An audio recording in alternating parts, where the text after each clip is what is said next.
Yeah, that would totally tick me off. Yeah, Froggy just showed me a picture of something which we shall deal with a little later on. And this happened. When did that happen? What night was that, Froggy? Saturday night. It was what? Saturday night. Oh, man. And then when you came out, you saw it? Yeah. And who besides me would do such a thing?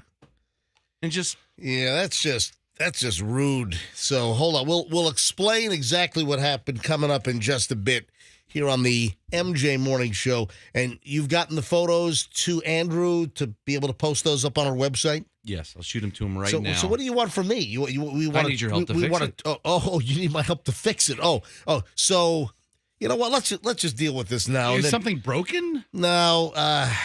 Hey, Andrew, how quickly can you get those photos up on the website? How quickly can you get those? Did Froggy get them to you yet? I haven't looked yet. It looks like, yes, he just got them to me. Yeah. No, I haven't gotten those yet. All right. They're coming right now. Yeah, you'll get them in the next couple of seconds. Yeah, so I guess you guys were where? You were at Ford's Garage? You texted me? Yes, a little family dinner with the boys. Yeah, listen, Ford's Garage had nothing to do with the incident. You guys, I'm sure, enjoyed a fine meal at Ford's Garage. Which location was this? Was this the one? The Citrus area, right around there. So that's the one near the Costco, right? Yeah, by the West Chase Citrus Park area. I was just at the Costco on Sunday, as a matter of fact. And hey, should I give out my Costco tip? Yeah, give it out. Hold on a second. No, not if it's going to blow up our spots. Should I? Have you told us yet? Do you know his Costco tip? You would know if he told you. You know what? I will say it because it is kind of early, but the Costco tip is simple. When you walk into Costco, you kind of do the rotation from the left to the back, then to the right. And when people are finished, they all want to gravitate to the checkout places on the left. And it gets all jammed up. Yeah, it's the Costco shuffle. Yeah, it gets all jammed up on the left side. And it bewilders me why people get all jammed up and the lines are all long. If you just cut across the center and then you move to the checkout lanes all the way on the right. You know what I'm saying? Good tip. Go to the empty lanes. Well, but people don't do it. Listen, I know it sounds elementary. I get it. Yeah, but they all kind of cluster up. It's a cluster bleep. Yeah. Hold on, let me write this down. So your tip is go to the line with the fewest number of people in it? That is correct. That's good. It's more than that. It's how to get to that line. You literally have to start counterclockwise in the store to end up where No, the lines are thin. no, that's not right. That's not it. No, you start clockwise. Yeah. Every Costco's but- laid out differently, No, by the way. I'm talking about the one at Citrus Park or wherever you call that out there. Okay. The one off of Linebaugh. Thank you for giving us a line tip at one store. But it's happened. Listen, a lot of the Costco's are the same. The traffic flow puts everyone toward the left. Dude, this is why I'm a Sam's Club person. Dude, I was at Costco in Connecticut. It was the same deal. It's It's only two ways. Clockwise, only no. two ways. See, listen, don't stick your nose in crap. You have no idea what you're talking about. The line at Costco, yes. You don't know nothing about queuing. Hey, I need one of you guys to buy me a Costco gift certificate, by the way, because I refuse to pay for a Costco membership. Yeah, if you have a gift card, then you're allowed in. That's a trick, by the way. If I give you $20, Rox, can you buy one for me? Just use my card. You can get away with a fat version of me. Yes, And I could. you know what? In some states, also, you can use the Costco pharmacy. That they are not allowed to have a pharmacy for members only, like in New York, for instance. When I'm up in New York, you could get prescriptions, and a lot of times it's cheaper at the Costco pharmacy. And let's be honest, they're the big drugstore chains. Sometimes the prices are insane on certain drugs, and sometimes it's not covered by insurance. You can use GoodRx. But listen, my Costco tip is, why is everyone cluster frigging over on the left side when you just got to cut across like the candy aisles? Like towards the front, you just cut across, go to the right, and there's a lot of times very short lines. So I think that's just a personality glitch, to get in a long line. what do you mean a personality glitch? Like to not see, okay, that's the shorter line, like to not push through to the shorter line. Why is that a personality glitch? Well, I just think Explain that. But MJ will just bully you over like a bowling ball. Yes, that's how There's you no do it. bullying. I sashayed. I said bowl, not bully. You could bully nobody. Let's be serious. Anyway, so you just kind of sashay Sashay? through the center with your cart, and then you get over to the right side, and boom, you're in. So it's not bowling, it's sashaying. Anyway, so later on, we'll show the pictures and we'll tell the whole story. But now, outside of Costco now in Citrus Park off of Linebaugh, you've got the Ford's Garage, and Froggy was there with the family, and they went in, and their car was in great shape. They come out, and Froggy, it seems like somebody flung their door open with amazing force, because there's paint missing. There's like a chunk of, there's a dent. And it's right on that nice little seam with that little crease in the door on Kim's X5. It's so, and there were some rambunctious kids in there when we first got there, and their parents had no control over them. Oh, man. And I'm thinking maybe one of them flung their door open, not even caring, and their parents And the mother's probably name, heard it, the mother's name was Karen. and they're like, "Let's get out of here." So I'm going to blame the little prick kids. Yeah, kids do that. Yeah, so Kim's X5 door's got a big dent in it. There's It's a juicy one. There's a chunk of paint that's missing, I wouldn't care. and it's because someone flung their door open and just nailed Kim's car door. So what do you want me to do? You want me to? I want you to fix it. You want me to? What? I want you to get a Ding King and fix You it. want me to get up there with the Ding King? I mean, Hi, well, Billy Mays for the Ding King. sometimes with a big paint chip, the whole door needs to be painted. Oh my god! Yeah, it might Just give me be. some white out. Yeah, might be. I thought maybe you wanted me to track them down so you could kick their door in at their house. Or that is even better. That would be better. All I'll right. do that. All right, so we'll tell the story later on, and we'll put the pictures online. So if you're the early listening crowd, we will have the photos up so you can see what Froggy's. That's just rude. I want to talk about that. You know what? I want to spend more time on it later on, because not just your situation, but just parking lot rudeness and people that are just not careful. Remember, somebody blew out my back light back into me like a couple months ago. Oh, that's it just right. took off. Yeah, I know. It's rampant. Yeah. I have some parking lot rudeness grievances. Oh, you do? Okay, so we'll have our parking lot grievance segment later on the MJ Morning Show here on Q105. And Andrew, for the early crowd, Andrew will get the pictures of Froggy's wife's SUV door that somebody just flung their adjacent door into and nailed it, dented it, chipped it, that whole shebang. All right, just getting rolling here on a Tuesday. It is 6:08. It is the MJ Morning Show on Q105. Let's grab traffic with Pat, and then we're back in a minute. Little crash to watch out for Pinellas County. It's going to be eastbound Roosevelt Boulevard at 16th Court, and that puts it just about a block past 275 if you are headed eastbound. Southbound on the Vets, southbound on Dale Mabry, 275-75, still doing good. I-4 east and westbound clear, bridges all right. Keeping you updated. I'm Pat George.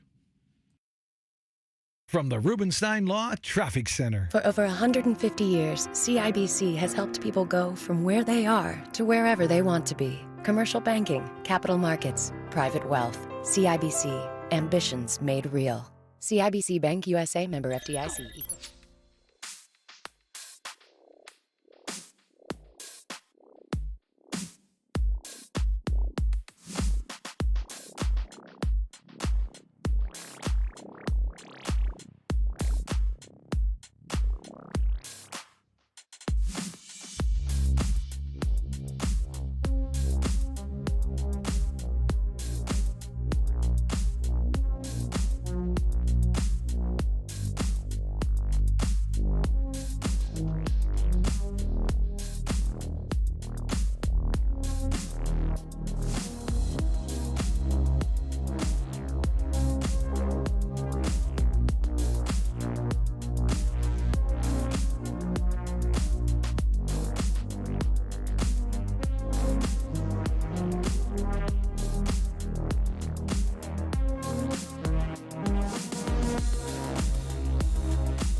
Five MJ with Roxanne, not Roxette, MJ with Roxanne and Fester and Froggy. So wait a minute, you couldn't understand what I said at the very beginning of the song where I kind of teased what was coming up next? Not a word. You thought that I jumbled my... Listen, it's still a little early. I'm working the tongue kinks out in the morning. Ooh. But... So you didn't understand what I said? I mean, a big cardinal sin of being a radio person is you can't talk over the people singing the song. Right. So I had to rush what I was saying because Roxette was about to start singing. And what I said at the beginning of the song was, something about Giselle Bundchen. And I said, I wonder if she's going to Roxanne's weirdo person or whatever I said. What did you say? I think I said weirdo. Let me just cut to the chase here.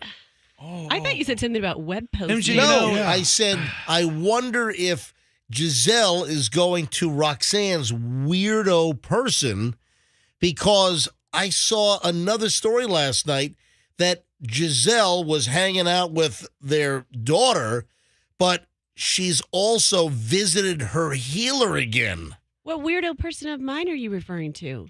Don't you have some kind of weirdo healer? Don't you go to Don't you go to people that run around with the sage crap? Right, hold on. I do that myself. Yeah, she doesn't go to them regularly. But didn't someone show you how to do that? What do? You just light it and walk around and go, ho. Yeah, you just hold it. You just walk around the room and you just kind of think about getting bad energy out of the room, and it works. See, what we need to do... Come on, that doesn't work. You hold on. You walk around your house and you hold this bundled sage and you light it up on fire, and it just smokes. And it just smokes, and it just clears the air. It's also it really is an air purifier. Oh, yeah. So walking around with smoke. Yeah, that's... Yeah, I'm sure walking around and you're burning stuff and you're putting smoke throughout your house. That's an air purifier. Yeah, it is. Yeah, that's it cleans the air up nicely. Okay, well, hold on. We're not coming after Roxanne on this segment. No, not at all. Okay. But I don't want Roxanne to say that she runs around her house burning a bundle of... By the way, is that sage, is that tied with string? Huh. Rox? Yes, it is. I'm sorry. I was just reading that science says burning sage can clean the air and improve your health and allergic... Oh, so you put smoke in your house and that cleans the air. It does. Wow, I'm going to do that. Yeah, that sounds... You know what? Why don't you have a trash fire in your living room? Because that'll clean the air. MJ, you put some smoke in Froggy's lungs and you see how clear they sound afterwards. Oh, yeah. Come on. Hey, Fester, go online. Yes, sir. Go to the Googles, and I want you to find where burning sage cleans the air. Burning sage cleans How could air. putting smoke in your house clean the air? Yes. Have you done it? Have you done it? No, I'm not Then walking how through would you my know? house with some kind of hocus pocus eye of newt crap.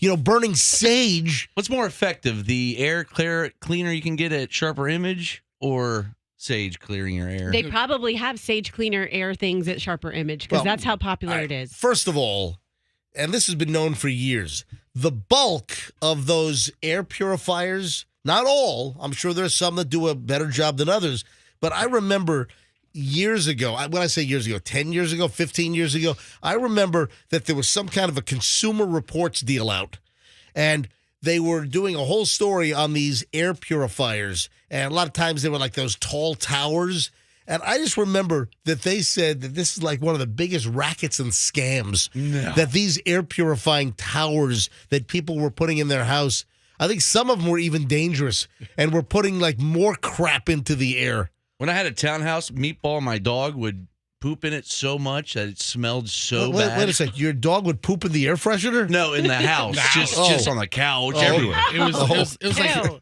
walking to Froggy's old apartment was like kicking brown golf balls when you walk. You remember the smell, though? Yeah, God. And I had like 4 of those things in each corner of the house. So Meatball was leaving meatballs all over the place? Oh, all over the place. In my bed. Would you like to try my meatball? That's a good meatball. Yes, it's a good meatball. So to get rid of the smell because your dog was pooping all over the house? Embarrassing. I was a single man. You had air purifiers all around the house? And they did absolutely nothing except make loud humming noises. These are the plug-in ones go zzz. I bought 4 of them. They're like 3 feet tall. I just remember the Consumer Report some time ago. They had an article, and it was kind of a news story that these air purifiers, the ones they tested, did like absolutely nothing. What a scam. But I think there are ones that do sort of work, but I don't know. All right, so it's called smudging, which we knew that. Yeah, smudging. And when you burn the sage, it smudges the existing air in the room. Yeah, it puts it. You know what it does? It puts ash smudge all over your walls. While it puts soot. It's like burning coal in London circa 1888. It's not exactly the same. Yeah, no, keep listening. It's like your chimney sweep. All the buildings get all blackened because of all the coal that's burned. Go ahead, Fester. According to a very official sounding website, lifehack.org. Oh, yeah, Lifehack. I go to lifehack.org for all of my life guidance. Okay, burning sage removes a whopping 94% of bacteria in the air. Ha! What? That's not possible.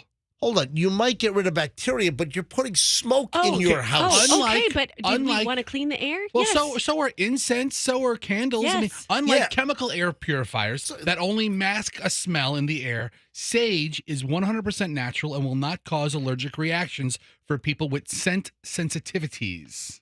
But you're burning crap and you're putting smoke in your house. It cleans, gets rid of 94% of the bacteria. So that is a big old in your face. I mean, you're in your facing me? Is that what you're doing? Isn't coal a purifier too? I mean, yeah, coal is a real. I'll tell you. Why don't you go grab it's fall, so the leaves are falling here. Right. Why don't you go ahead and grab a whole bunch of like leaves and just make a pile of leaves in your living room and just why don't you light that on fire? No, the bedroom, right in the middle of the bed. Yeah. You know what you do? Disinfect the whole room. Remember, like this goes back to when I was a kid, and Grandpa had this. The old metal trash can. You know the Oscar the Grouch trash can? Yeah, that he popped his head out of. Do people still do this? Those old metal trash cans. Folks used to drill holes like all around and put leaves in that and then light the damn thing on fire in the yard. And you'd burn the leaves inside the trash can, the old Oscar the Grouch. You want to use a plastic trash can, but metal. Do people still do that, burning leaves? So what I was going to say My neighbor does. As I'm describing? He burns lumber, leaves. He has all kinds of cans. Yeah, that's crazy. I was just thinking about acquiring a metal 55-gallon drum for the same purpose. Hey, Froggy, can I ask what you're scrolling through? I mean, you say 2 words, and then you're back to your phone, and you're just scrolling, and you're just staring at something. I'm looking. What are you on? I'm on youporn.com. Have you heard of it? What are you on? I'm actually going through pictures for a web post I have to work on later on. You're on your phone the entire show. I'm like, you know what? Screw it. There's my phone. Did you just throw your phone? Yeah, and a big heavy board fell on it afterwards. Are you happy now? Are you happy? You know what? He does look happier. No, I'm just saying that you're on your phone nonstop. I'm a busy man. I'm a 42-year-old man. I got a lot of bleep going on. It's every single day. Let me get it for You are on your phone. Thank 45 years old, man. There's a lot of going on. I can relate. You say you're 42 years old? I'm very stressed. I'm 45 years old, man. There's a lot of going on. Lots. 45 years old, man. There's a lot of going on. Just Froggy, whenever I look over at you and I have to kind of look in between the computer monitors and, jam and jolt my neck because we've got no line of sight in the studio. Let me make that a little more better for you. Yeah, Close that out completely. Yeah. But you're on your phone every day. It's the all morning show. You're started with Roxanne. Now you're on me. You No, want me to come across this table and do things to you they'll write about for years? I look over at you and you're just always on your phone. I'm like, what are you doing? I'm gonna hurt you. I will body slam you. Violence is never the answer. Violence is You're pushing me. So where are we? You're telling me that you can burn smoke in your house and it cleans the air. Yes. How the hell is that by possible? killing bacteria in the air. There's still smoke, but smoke is at least natural. Yeah, and then it's going to go away. And it dissipates. That's Yeah, right. Guess what? A forest fire is natural, but that degrades the air quality. But it also kills bacteria, unlike forest fire, which is just everything burning. Specifically, the sage helps clear the air for people who have coughing fits or asthma. Hold on a second. Okay. Hold on. I'm looking at this list here. The importance of clean air. Yeah. This is from Life Hack. Yeah, I don't want you to think I know this off the top of my The head. importance of He's clean. acting like he does. There are many reasons why people are concerned about the air quality in their homes. The primary reason is health related. Poor air quality can cause asthma, coughing, respiratory infections, headaches, dizziness, fatigue, lung cancer, heart problems. These are all bullet points. So you're telling me that running through your house with burning sage takes care of these issues? Come on. Okay, let's look Go at on. the other way to do things. Get What do you outta want to here. spray a whole can of Lysol all over your house? Febreze. You would say, okay, you want to inhale those chemicals? No, the chemicals are I going to never said, dissipate. listen, Roxanne, I They're never gonna said that. kill the germs. I never said that was the answer either. Well, what's the Spraying- answer? Oh, my God. Somebody help me get Arturo Fuente on the line. And if he could make a sage cigar, Allison will let me smoke in the house. That'd be awesome. I know his granddaughter. I'll call her. Yes, get her on Liana. the line. So the reason why I brought this up in the first place is because going back to what you didn't understand when I was teasing over the Roxette song. Like it's our fault for not understanding. Blah, blah, blah, blah. No, I rushed it. I take blame for rushing because I only had like 11 seconds. You can't talk up songs anymore. Before Roxette was going to sing, and it got a little jumbled. But I was saying I wonder if Roxanne goes to the same like weirdo that Giselle goes to. Sounded just like that. Because now Giselle was spotted out and about here in Florida on Sunday, but she first visited Dr. Uwa for another healing session. Ooh, And when I think of all this hocus pocus, I think of Roxanne. I think of you because you're Thank you. you're into all this hocus pocus stuff. you got to chant ooh ah ooh ah. I mean, Ooh, ah, ooh, ah. Roxanne, you're into all the weirdo crap, okay? I'm super hocus pocusy. No, you are. Don't take this as a slap. Okay, it is. But listen, so when I saw that Giselle Bundchen was visiting her healing person again, she went to see her healer. Now, do you have a healer? I don't have a healer. I've never been to a healer. I mean, I sounds like Giselle has a good one. So if I ever get one, maybe I'll try to look her up. Yeah, that was the one that was also burning, I guess, sage next to her car to get the evil Tom Brady spirits out. I'm sure he's been in the car quite a bit. I don't buy this hocus pocus stuff. So she was spotted paying another visit to Dr. Uwa.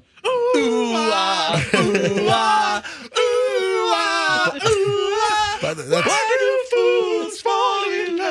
the way, that's Dr. EWA. I mean, how else would you pronounce EWA?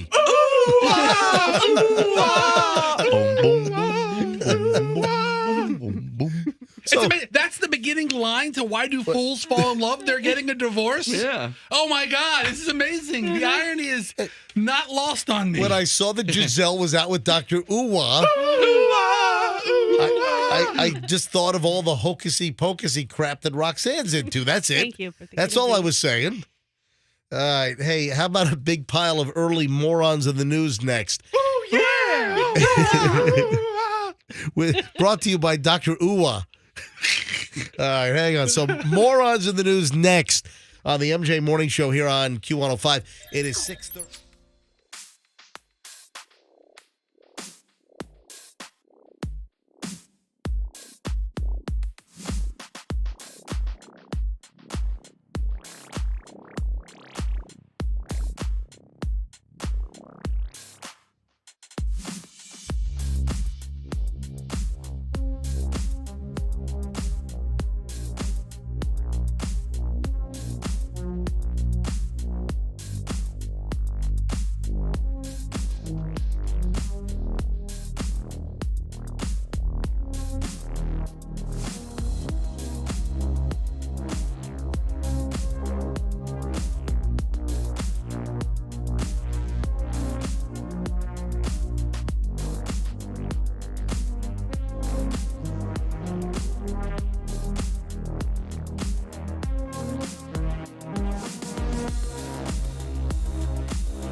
Who's ready for a stupendous pile of morons in the news?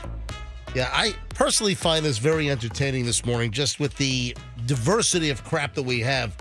Oh, and also coming up, I've got some very fascinating stories that are school-related and something that I've never heard of a teacher doing. Students, yeah. Teachers, no. So hold on. If I had 5 people send me this, it was 100 people. Because we on occasion have talked about wood chippers here on the MJ Morning Show. And while we were on our little weekend respite, a story hit about another guy being dragged through a wood chipper, like a scene out of Fargo or something. And what have I said recently about wood chippers here on the MJ Morning Show? That you're in the market for one. No, I didn't say I'm in the market for a wood you have chipper. A couple of limbs that you're looking to eliminate at the house. No.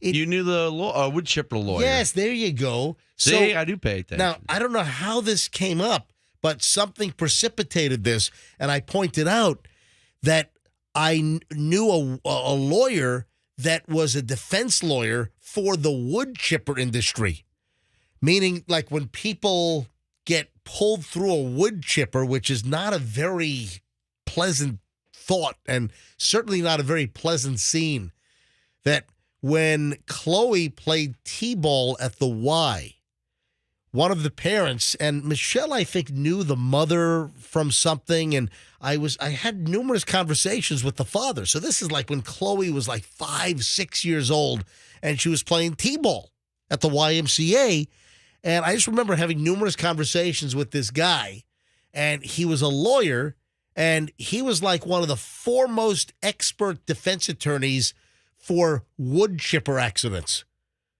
So he was like the go-to guy for the wood chipper industry. You don't think it's common, but I guess, you just need one a year. Well, that's all you just think of all the tree sites of guys working on trees and... Yeah, it's probably more common than you think. Yeah, those orange Asplund trucks. Are they still out there? Yeah, they're out there. You know what I'm talking about? Anyway, so somebody has been, ground up in a wood chipper again. And I'm telling you, I must have had 30 or 40 people send me the story in my email. And folks, you can always contact me, mj@mjmorningshow.com. If you have anything to say, you need to contact me. My private email is mj@mjmorningshow.com. Very intuitive, very easy. So I get this news story. A tree trimmer was killed in Northern California after he fell into a wood chipper last week. Menlo Park Police told KTVU Fox 2 in San Francisco that the accident happened around 12:50 p.m. This was last Tuesday. The victim reportedly worked for the arboricultural firm SP McClanahan a division of Bartlett Tree Experts. And they had not yet determined how the guy fell into the wood chipper, but co-workers at the scene declined to talk about the victim, who was not identified. People living in the neighborhood told a local TV station they are familiar with the company working in the area. And folks just sent me all of these links to various stories. Hey, MJ, another one. Because I wonder if your friend is going to be defending the wood chipper company here. And that's what it is, MJ. Because you've mentioned once that you met the wood chipper lawyer, every time I see a wood chipper story, who would think that in the Tampa Bay area, one of the preeminent experts in wood chipper accidents to defend the wood chipper manufacturers from wrongful death lawsuits, who would think that he lives right here in the Tampa Bay area, and I met him on the sidelines of a T-ball game at the YMCA that Chloe played back in, 2006 or 2007. I never would have put that together. No. Yeah. Crazy. Anyway, another tree trimming accident. All right. This headline just grabbed me. It grabbed me. It pulled me in. Pulled me in like some kind of Stranger Things kind of force. All right? Yeah. What do you mean, yeah? I don't know. I was trying to think of good pull-me-in analogies as well. Yeah. All right, so Texas man with hatchet arrested at Walmart after scaring the bejeebies out of people. So in the headline of the story, they actually use the word bejeebies. Now, I thought that was your word. No, it's in the headline. Look at this. I'll even hold it up to the camera. I wouldn't even know how to spell that. I'll hold it up to MJTV. Look at this. Hey, Andrew, can you see that? You got it? All right, so bejeebies. Bejeebies is, you know what? It's B-E-E. Hold on a minute. Hang on. Let's do like the Scripps Howard spelling bee. Okay. All right.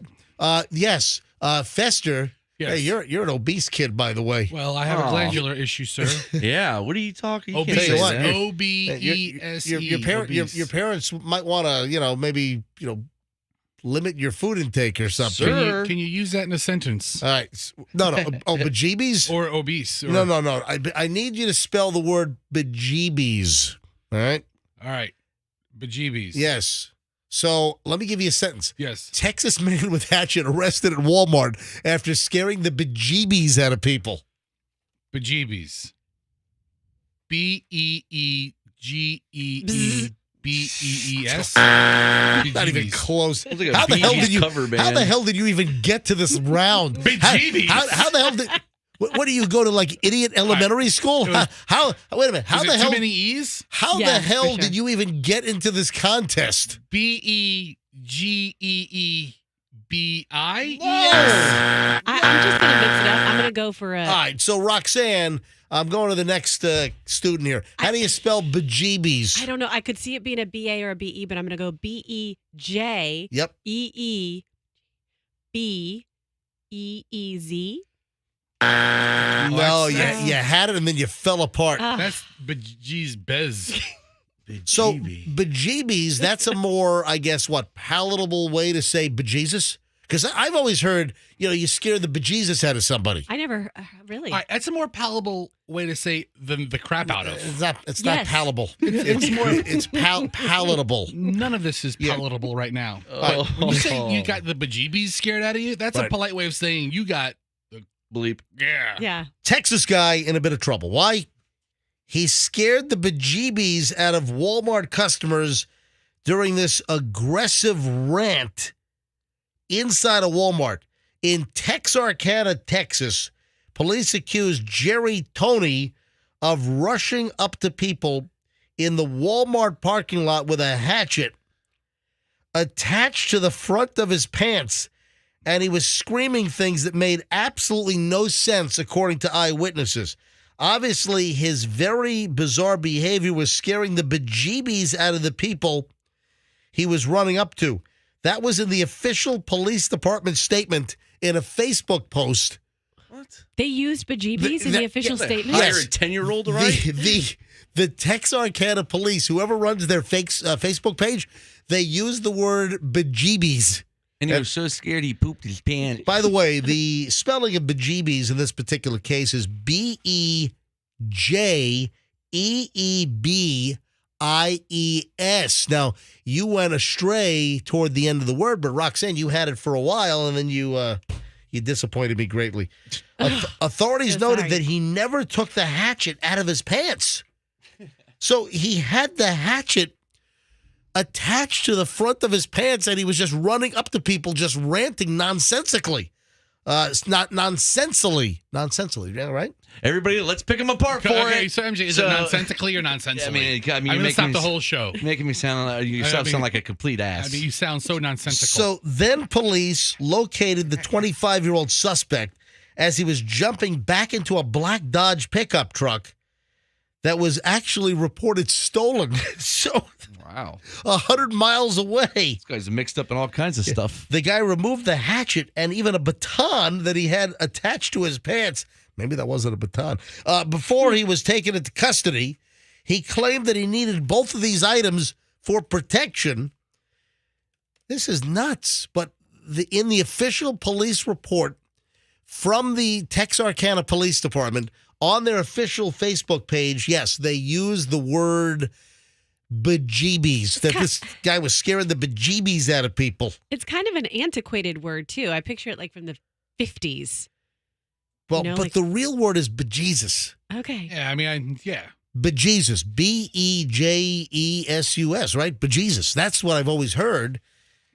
I think man, that scared the bejesus out of me. In Texarkana, Texas, I think bejeebies. Bejeebies. I think that's just like that's like the. Oh, you think so? They use it all the time. Yeah. Welcome to Texarkana. I'm so hungry I can eat the bejesus out of that meatloaf. All right, guess what? We got to get to the Florida stories. Yeah, we got a bunch of Florida stories involving some vehicular idiots. That, and coming up next, got a couple of school stories. And here's the teaser again. I have heard of whacked out students doing this.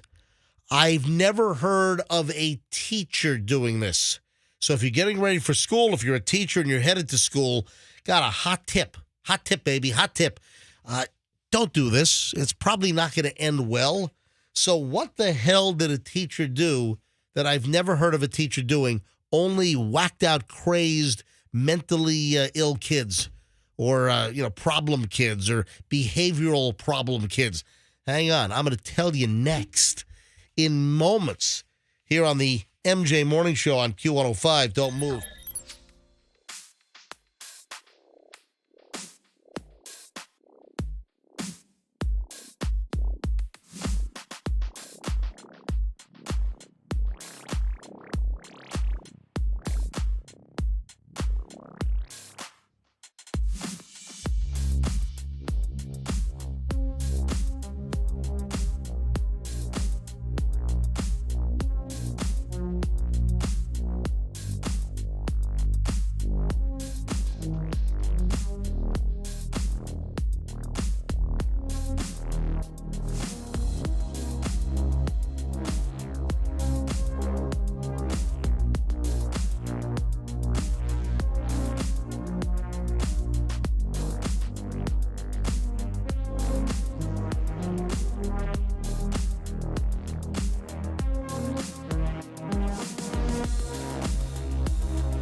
105 MJ and the crew here, 701 here on this Tuesday morning. And right to the point here. And you guys are going to know exactly what I'm talking about. And I've kept this kind of quiet. I've teased it, but I want to get your unvarnished response to this. Because I said that I've heard of like sicko, deranged students doing this. You know, kids with problems doing this. But I've never heard of a teacher doing this. You ready for the headline? Please. Or I thought we were supposed to guess what it is. We'll be here all day. I have no idea. Okay. Eating pencil erasers. That's no, it. No, it's not a pica story here. Way to guess first time, Rob. All right, here's the headline. And this is from ABC News. From ABC News. 5th grade teacher arrested after admitting to active kill list of students and staff. Oh. All right, you've heard of the deranged, whacked out, mentally ill student that's got like a kill list, right? Have you ever heard of a teacher that has maintained an active kill list of students and staff that they want to bump off? How about just making a list of people you don't like? Yeah, how about you just not name it the list that? How about you not have one at all? Well, this 5th grade teacher has been arrested after telling one of her students that she made a kill list. So the teacher even told a student, I've got a kill list. I guess she was bragging. Last week, officers from the East Chicago Police Department were dispatched to talk with the principal and the assistant principal at St. Stanislaus School, located about 20 miles south of downtown Chicago. And this was in reference to a threatening report that school officials had learned about earlier in the day regarding a 5th grade teacher by the name of Angelica Carrasquillo Torres, a 25-year-old. Man, you are just getting rolling. This is not good for your educational career. So let me guess. You probably went to college. You majored in education. Elementary education, right? sure. And you're probably, just a couple of years out of college? Mm-hmm. And you've got a kill list? I'm guessing that your teaching career might be done at the ripe old age of 25. You killed your career. Why was I thinking it was like an old disgruntled Well, that's what you exactly. think. So you think that it's like some old biddy or something. Tired of these people. I Been here hate these 25 kids. years. But a 25-year-old teacher at approximately, let me read from the police report. At approximately 12:45 p.m., a 5th grade student told his or her counselor that their 5th grade teacher made comments to her about killing herself.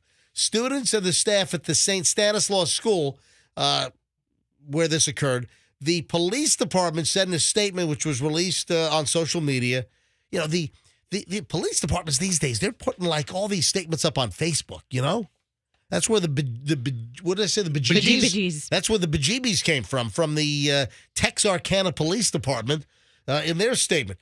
The teacher further told the student that she has a list and that he or she was at the bottom of that list. So isn't that nice? So you inform the kid, a 5th grader, that you've got a kill list of students and other teachers and staff at the school that you want to kill. And hey, good news. You're at the bottom of that list. So was she trying to comfort the student? Like, don't worry, it'll take me a while to get down to you. Oh, yeah, you're not really at the top of the list here. So school officials said the teacher was immediately escorted to the principal's office to discuss the disturbing incident and subsequently admitted to them that she did make those statements to the student and also confirmed that she has a kill list. Well, So- I mean, she's being upfront about it. She confirmed, you know what? I'm going to give you credit for honesty. Okay, just, all right, dismiss. Go back, do, back to your class. right here in my composition notebook. Here it is. She openly stated, I want to kill myself, staff, and students. Yes. Wow. Ugh. That's crazy. I'm guessing that this teacher is not going to have a bright future in elementary education. Yeah. During the conversation, that's when the student named a specific student on her list, but did not actually provide the list. The principal then advised the teacher to leave and not return to school pending the investigation. My God. Was I right? You've heard of deranged students that had a kill list. I can recall several stories over the years that we've done with similar type facts. Yeah. But I've never heard of a teacher that had a kill list of students and faculty and staff. Did you want to kill where was the janitor at St. Stanislaus? Where was Depends how clean or messy the bathrooms were. Okay, so if you're the principal, do you just let this teacher go? Dude, the principal sent the teacher home. Why don't you call the cops? They did call the cops. Why do you think I have a statement from the police department? They didn't call the cop. The cops didn't pick her up till the next day. Where does the cafeteria lady stand? Yeah, right? Dude, I hate that hairnet. I Yeah. want to kill you. I found a hair in my potato salad. My tater tot still had a frozen center. You're dead. Oh, The lunch lady. you just made it to the top of the list. Dude, like seventh grade at Madeira Beach Middle School, you remember the square pizza? Oh, yeah. There was a long hair, just like that got right through the net. Yum. We were daring each other to eat it. Oh, man. Hairy pizza? Yeah. Ew. Yes, what kind of toppings do you like on your pizza? Got cheese, pepperoni, or hair? Hair. I'll take a hair pizza, please. But they did call the cops. So the principal sent the wacko teacher home right away and then clearly called the police. And then they started the investigation. And then she confirmed that she had an active kill list. So not going to be working in education, I think, probably ever is what I'm guessing. And then kind of a little school theme here before I get into the bad Florida drivers in just a second. But, you always wonder about this. You do. Some schools, you've got the creepy custodian. Remember, there was Fester. Yes. 2 creepy custodian stories. Now, first of all, let me do the fresh one. And then there was one that I had in my pile like 3 weeks ago that I never got to. So hold on, I'll tell you what to search for. But listen to this. This will creep you out. A school custodian up in Washington State, Vancouver, was arrested after investigators reported finding 137 videos that he allegedly secretly videoed in restrooms Ooh, at the school. But wait a minute. Over the course of a decade. I was going to say 137. That's a lot of videos. Took videos over the course of about 10 years. There's people that are graduated from college that he has videos of. Oh, my God. James Matson, 38, was booked into the county jail. Suspicion of 137 counts of first-degree voyeurism. Did it say where he was putting the cameras? In the bathroom. Right, but I mean, like, Yeah, but hiding how? them I mean, where? were they in the toilet paper roll? Were they in the commode? Yeah, they were in ceiling? the toilet paper Well, roll. that's what she's asking. Did they tell you what location? He obviously had a good spot. The camera fell out every time people were rolling out the toilet paper to wipe their butts. Kept spinning around and around. So anyway, the Vancouver Public Schools, they said last week that he was on unpaid leave pending the termination proceedings. Yeah, good job. All right, so he worked for the public school since 2007. He started as a substitute custodian. I didn't know they had I those. had no idea they had substitute custodian. Well, what do you do when a custodian gets sick? I guess you call it a sub. I'm a sub-cuss. Subcuss. But would put these video cameras, I don't have details of, exactly, but I'm guessing, up in the ceiling tile or, I mean. It has to be somewhere where it was there forever. Yeah. So, Couldn't see it. Here's what happened. Here's how the whole thing unraveled. A woman that was dating the custodian reported finding a video on his computer of a girl changing in a locker room. So apparently locker rooms, bathrooms, they seized his electronic devices, and when executing the search warrant at his place, that's when they found like the whole trove of 137 videos dating back 10 years. Oof. Ooh, ick. You think you found a great custodian boyfriend. All right. And then wait a second. There was another story that I saw like 3 weeks ago. Hey, Fester? Yeah. No, that's not it. Okay. What'd you find there? Red Sox employee? A Red Sox employee and middle school custodian faces Child enticement charges. All right, listen. Here's what I want you to type in. I saw this like 3 weeks ago. a custodian at an elementary school, I think it was elementary, then years later contacted a former student. Well, was the student of age? I miss you, baby. This is just weird. I Okay. mean, so see if you can find the story. I had it in my pile. So I might have to do a little search on this, but it was like a school employee, I think it was a custodian, that waited, I think, until the former student Right. came of age. So is this acceptable or unacceptable? Well, Does that mean they were attracted to them when they Yeah, were a child? that's the point. Yeah, I gotcha. Clearly, they were attracted to the kid when they were young. Maybe they and weren't attracted That's in- all sick. Is that the story? Okay. I don't know. No, that's the voyeurism story. Okay, listen, I don't know. Oh, that guy looks creepy. There's a lot of- the voyeur? Ooh. There's a surprising amount of sketchy janitors out there. My broom handle misses your mop bucket, baby. So Fester is mired in a whole list of these stories. All right, I've got to try to find this, but it was, and this to me, when I saw the story, we just didn't get to it. It might even be in my pile in my bag. You kind of want to say, good job, buddy. You waited until they were of age, but then you're like, wait a second. That means you were attracted to them when they were like, That's the point. whatever. So young you had age. eyes for the young underage kid, and then you contact them years later when they're of age. That just reeks of creep, man. I've That been is- patient. Seriously, that's what it's like. He's been mopping the floor. I was just waiting. I remember seeing you in 6th grade, and I just waited.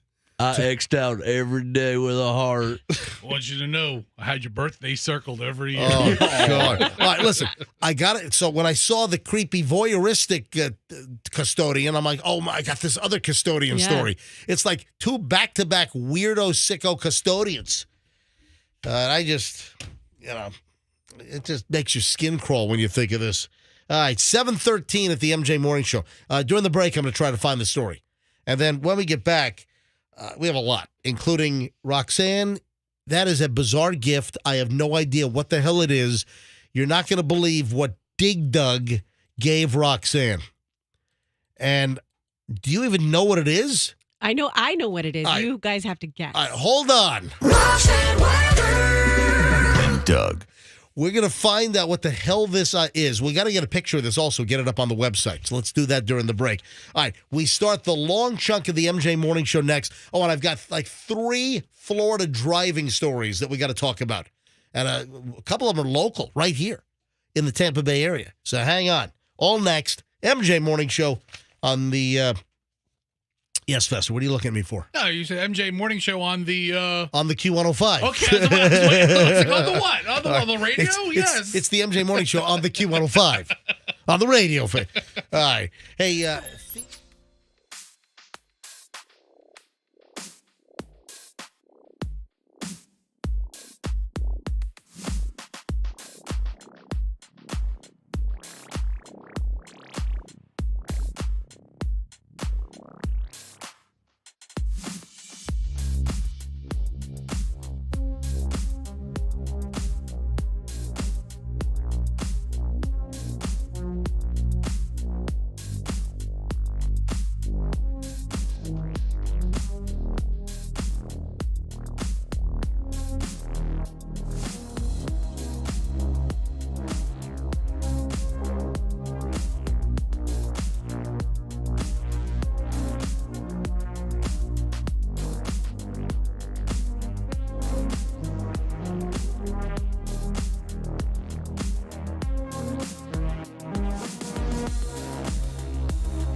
Just bizarre. I have no idea what the hell that is. I will study it closer in just a minute.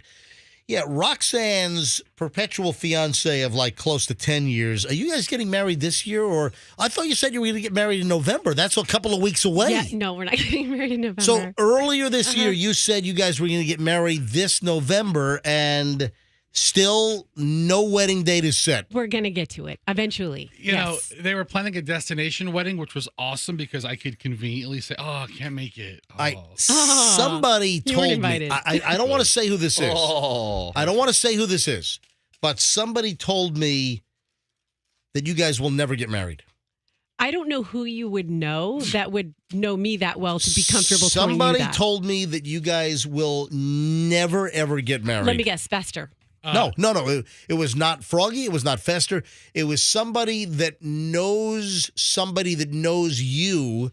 Who would you know? And Yeah, who's that? They told me this over a year ago that, hey, Roxanne and Doug, Roxanne on your show, they're never getting married. Roxanne on your show. So Yeah. what do they, how do they think they know somebody me? that I know in some type of fashion knows somebody that knows you guys, and they told them that Roxanne on the MJ Morning Show and Doug never getting married. Well, sounds like they need to mind their own business and worry about when they're going to get divorced. Whoa. And Doug. And you've never brought this up before, that you know somebody who knows her? Yeah, who is that? Interesting. Very. That's all I'm saying right now. That's all. And what did you say to them? I said, very interesting. And I said, I'm going to have Such a gossip. I'm going to have a Oh my jingle gosh. made based on the Limu Emu jingle. And Doug. And Doug. All right, so Roxanne, we'll get to your crazy little nutty gift item here in just one sec. First, though, 5,000. Listen to this. 5,964. Hey, let me refresh. It might have gone up. Up 5,965. So, Frog, you want to make fun of me? You go right ahead. Almost 6,000. Do you know what I'm referring to? If it's something to do with your Instagram, I'm going to punch myself in the crotch. Well, go ahead and punch yourself right now. Oh! Holy crap, dude, you're serious. Oh, you should not have done that. So let me get this straight. Oh. You hurled your cell phone against the wall last hour, and now you've just punched yourself in the crotch. That's great. MJ, he totally racked himself up. Oh, Hang man. on, my stomach.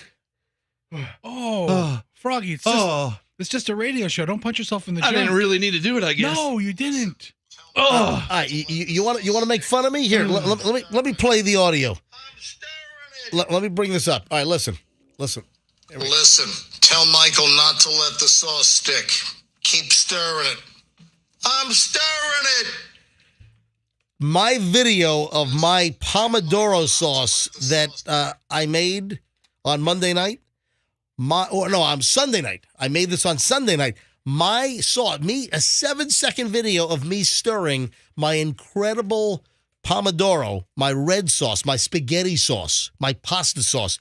It is already racked up almost 6,000 views. That's not bad. Wow. Is that the most ever for you? No, I guess the biggest videos are like 15 or 17,000. Oh, it usually involves Chloe, I guess. Yeah, no, Chloe gets a lot of hits. I'm telling you, Chloe videos, a lot of views. But no, if you add up all the videos, I've got hundreds of thousands of video views on my Instagram, and you would not believe the response to my my Pomodoro, my red sauce, and the people that are like, hey, where's the recipe? And I put the recipe on the video. Folks, again, if you want to make a red sauce, a pasta sauce, and you will never, ever buy a jar of tomato sauce again because it's easy to make. You make enough and you put it in jars and you freeze it, and then you have amazing sauce. It is up on my Instagram at Certified MJ Radio. Certified MJ Radio. And it's the video of me with my hand with a wooden stick, and I'm a utensil. I'm stirring the sauce. I've got a stainless steel watch band. You'll see that. And it's like the third item on my Instagram right now. And it's a 7-second video. Watch me stir the sauce. And, of course, I was joking around with I'm stirring it. That's from Goodfellas, where Henry Hill tells Michael, his brother, not to let the sauce stick. Keep stirring the sauce. Anyway, the feedback yesterday, folks are like, oh, my God. Hey, people want to know, where do you get the tomatoes? Because you got to use San Marzano tomatoes. And you don't want to fall for the fraud tomatoes. You don't want to fall for the fake tomatoes. I have a question. Yes. So in my post, if you go to my Instagram, if you go to Certified MJ Radio and you look for me stirring the sauce, look at the description. Click on that, and I have the whole recipe and also all the details on how to buy the right canned San Marzano tomatoes and not get duped by fraud tomatoes, okay? What if I had an elegant dinner party at my house? I invited everyone from the show, and then I made a really great meal, but in that meal was like ragu tomato sauce. Were you going to say Prego? Yeah, or something like that. But so when maybe you mix a can of Prego, Yeah, that's the answer to your question right there. Yes, Fester, go ahead. 1 jar of Prego. 1 jar of ragu. I can't hear you. What was that? That doesn't matter. 1 jar of Prego. All right, go ahead. Yeah, I won't do it again. If you mix 1 jar of Prego and 1 jar of ragu, you get Prego. Is that what it is? I'm Okay. telling you. It took a long time to get to that. Made that? That'll probably start smoking and catch on fire. Like when I was a kid and I had a chemistry set and I mixed every chemical in the set. It started bubbling and it exploded. I had that chemistry set. No, seriously. When I was a kid, there was some catalog. And it was like this catalog, and it was, they were like in New Jersey. And it was do you remember those stores that had like the hardback catalogs with all kinds of toys and items? There was a chemistry set that I had to have, and my parents got it for my birthday. And I wouldn't follow like the experiments. I wouldn't follow like the instructions. What fun is that? I would just mix all the crap together and see what would happen. Anyway, yeah. So, would you really invite people over and use some crappy ragu? No, I want your specific reaction. Like, what if maybe I made ziti. Maybe I just gave you his reaction so what would via you do? audio sounds. I put it in front of your... That's the reaction. Right there. Would you push the plate away? Would you refuse it? I would say this is disgusting. Get up and How leave. dare you? I'd say, how dare you give me Prego or ragu out of a jar? He'd say something that he thinks is really cutting, like, you've offended me to my core. What kind of lazy slop is this? Get up. Anyway, hey, thanks for all the nice comments. And I've had people that even commented to me saying, hey, you know what? I made your sauce months ago because I talked about this, I don't know, a year ago. And people are like, oh, my God, the sauce is the best. So Michelle comes home tomorrow, and I froze 4 jars, and then the 5th jar is in the fridge. So I'm going to make pasta with my sauce when Michelle comes home from Boston after taking Julian to schools. So that's going to be our tomorrow night, Wednesday night dinner. Cool. Some spaghetti. And again, with the pasta, you got to use bronze die cut. You can't use junky pasta. You want high-quality bronze die cut pasta. Anyway, the recipe, and the video, it's all up on my Instagram. You know what? Hey, Andrew, we ought to do a post. We ought to write a story on my sauce. I'm glad you said that because someone just said I don't do IG. Yeah. So where can I get it? I'll tell you what. Later today, we will write a story and we'll post it. Andrew, let's get to work on that. And we'll put my recipe in a story and we'll have it up at mjmorningshow.com. And if you do IG, give me a follow on Instagram. Right now, I am certified MJ Radio. And just scroll through my crap. I think it's some decent stuff in there. So, certified MJ Radio. All right. Can I make a recommendation of a real good sauce? Yeah, go ahead. Guy Fieri's new tomato Moroccan sauce is fantastic. Yeah? Oh, okay. Probably better than yours. I mean, if Guy Hold on a makes minute. After the review that Guy Fieri, how do you say his name? You got to Guy say Fieri. Guy Fieri. Yeah, it's called a Moroccan sauce. Dude, I remember that he had a restaurant in Times Square Let's not talk in about New that. York, and the restaurant was like a dumpster. It got the worst it reviews. was panned. as they say. Dude, it got the worst reviews for a restaurant I think I've ever read. Okay, the tomato sauce isn't that good. But I think I remember like a writer, like one of the food critics in New York, said that if you go to Guy Fieri's place, you would wish that you were Ethiopian during a famine. hey, No, man, I'm serious. on, man. That's all. That's a horrible thing to say. I think they wrote that. I'm serious. By the way, I'm going to be Guy Fieri for Halloween. So No, you're not. okay, you'll see. Spiky hair. You got a convertible sunglasses. muscle car to drive around in? Diners, drive-ins, and dives. Let's go. Yeah. All right, Roxanne, hold up this device so people on MJTV can see it. And Andrew, do you have the picture on our website? Now, where is it? Where can people see this device that Roxanne is going to talk about? Right now, it is on Stories We Talked About. All right, if you go to mjmorningshow.com, if you're not watching MJTV, and again, you can watch the show on video every single morning. MJTV is on mjmorningshow.com. You just go to the website, mjmorningshow.com, click on MJTV. You can watch us live in studio from 6 to 10 a.m., or you can watch the video later on anytime during the day on demand. You can catch up on old shows, mjmorningshow.com, click on MJTV. All right, so Roxanne, you are holding this device up. Yes. And to the camera. So you describe it and then take guesses of its utility. What is that? can you hand this to me? Hand this to me. All right, I got it. I'm going to pass it over. There you go. Be careful. Don't hit anything. I'm not going to hit it. I want you to hit anything. I'll have equipment over It's here. much lighter than I thought. Yeah. Looks like a cross. It does. It looks like a cross. Can we have Shorty Shane lug that around on Easter Sunday? I'm holding up this device, and it looks like a cross, but it's like a is that periwinkle, the color? Yeah, it's I would say that. Like powdery blue periwinkle, It's somewhere in got- between. Well, it's got powder blue and like periwinkle, so it's metal, so there are chrome bars, and it's shaped like a cross, but then the extremities are light blue hard plastic with a foamy, soft, like periwinkle. Mm-hmm. I have no idea what the hell this is. You know, this looks like some kind of geriatric device that when you have some kind of, homebound 89-year-old aunt that you're taking care of, that this is some medical device. I have no idea what this is, but Doug gave you this, your fiance, Doug, gave you this as a gift? Yes.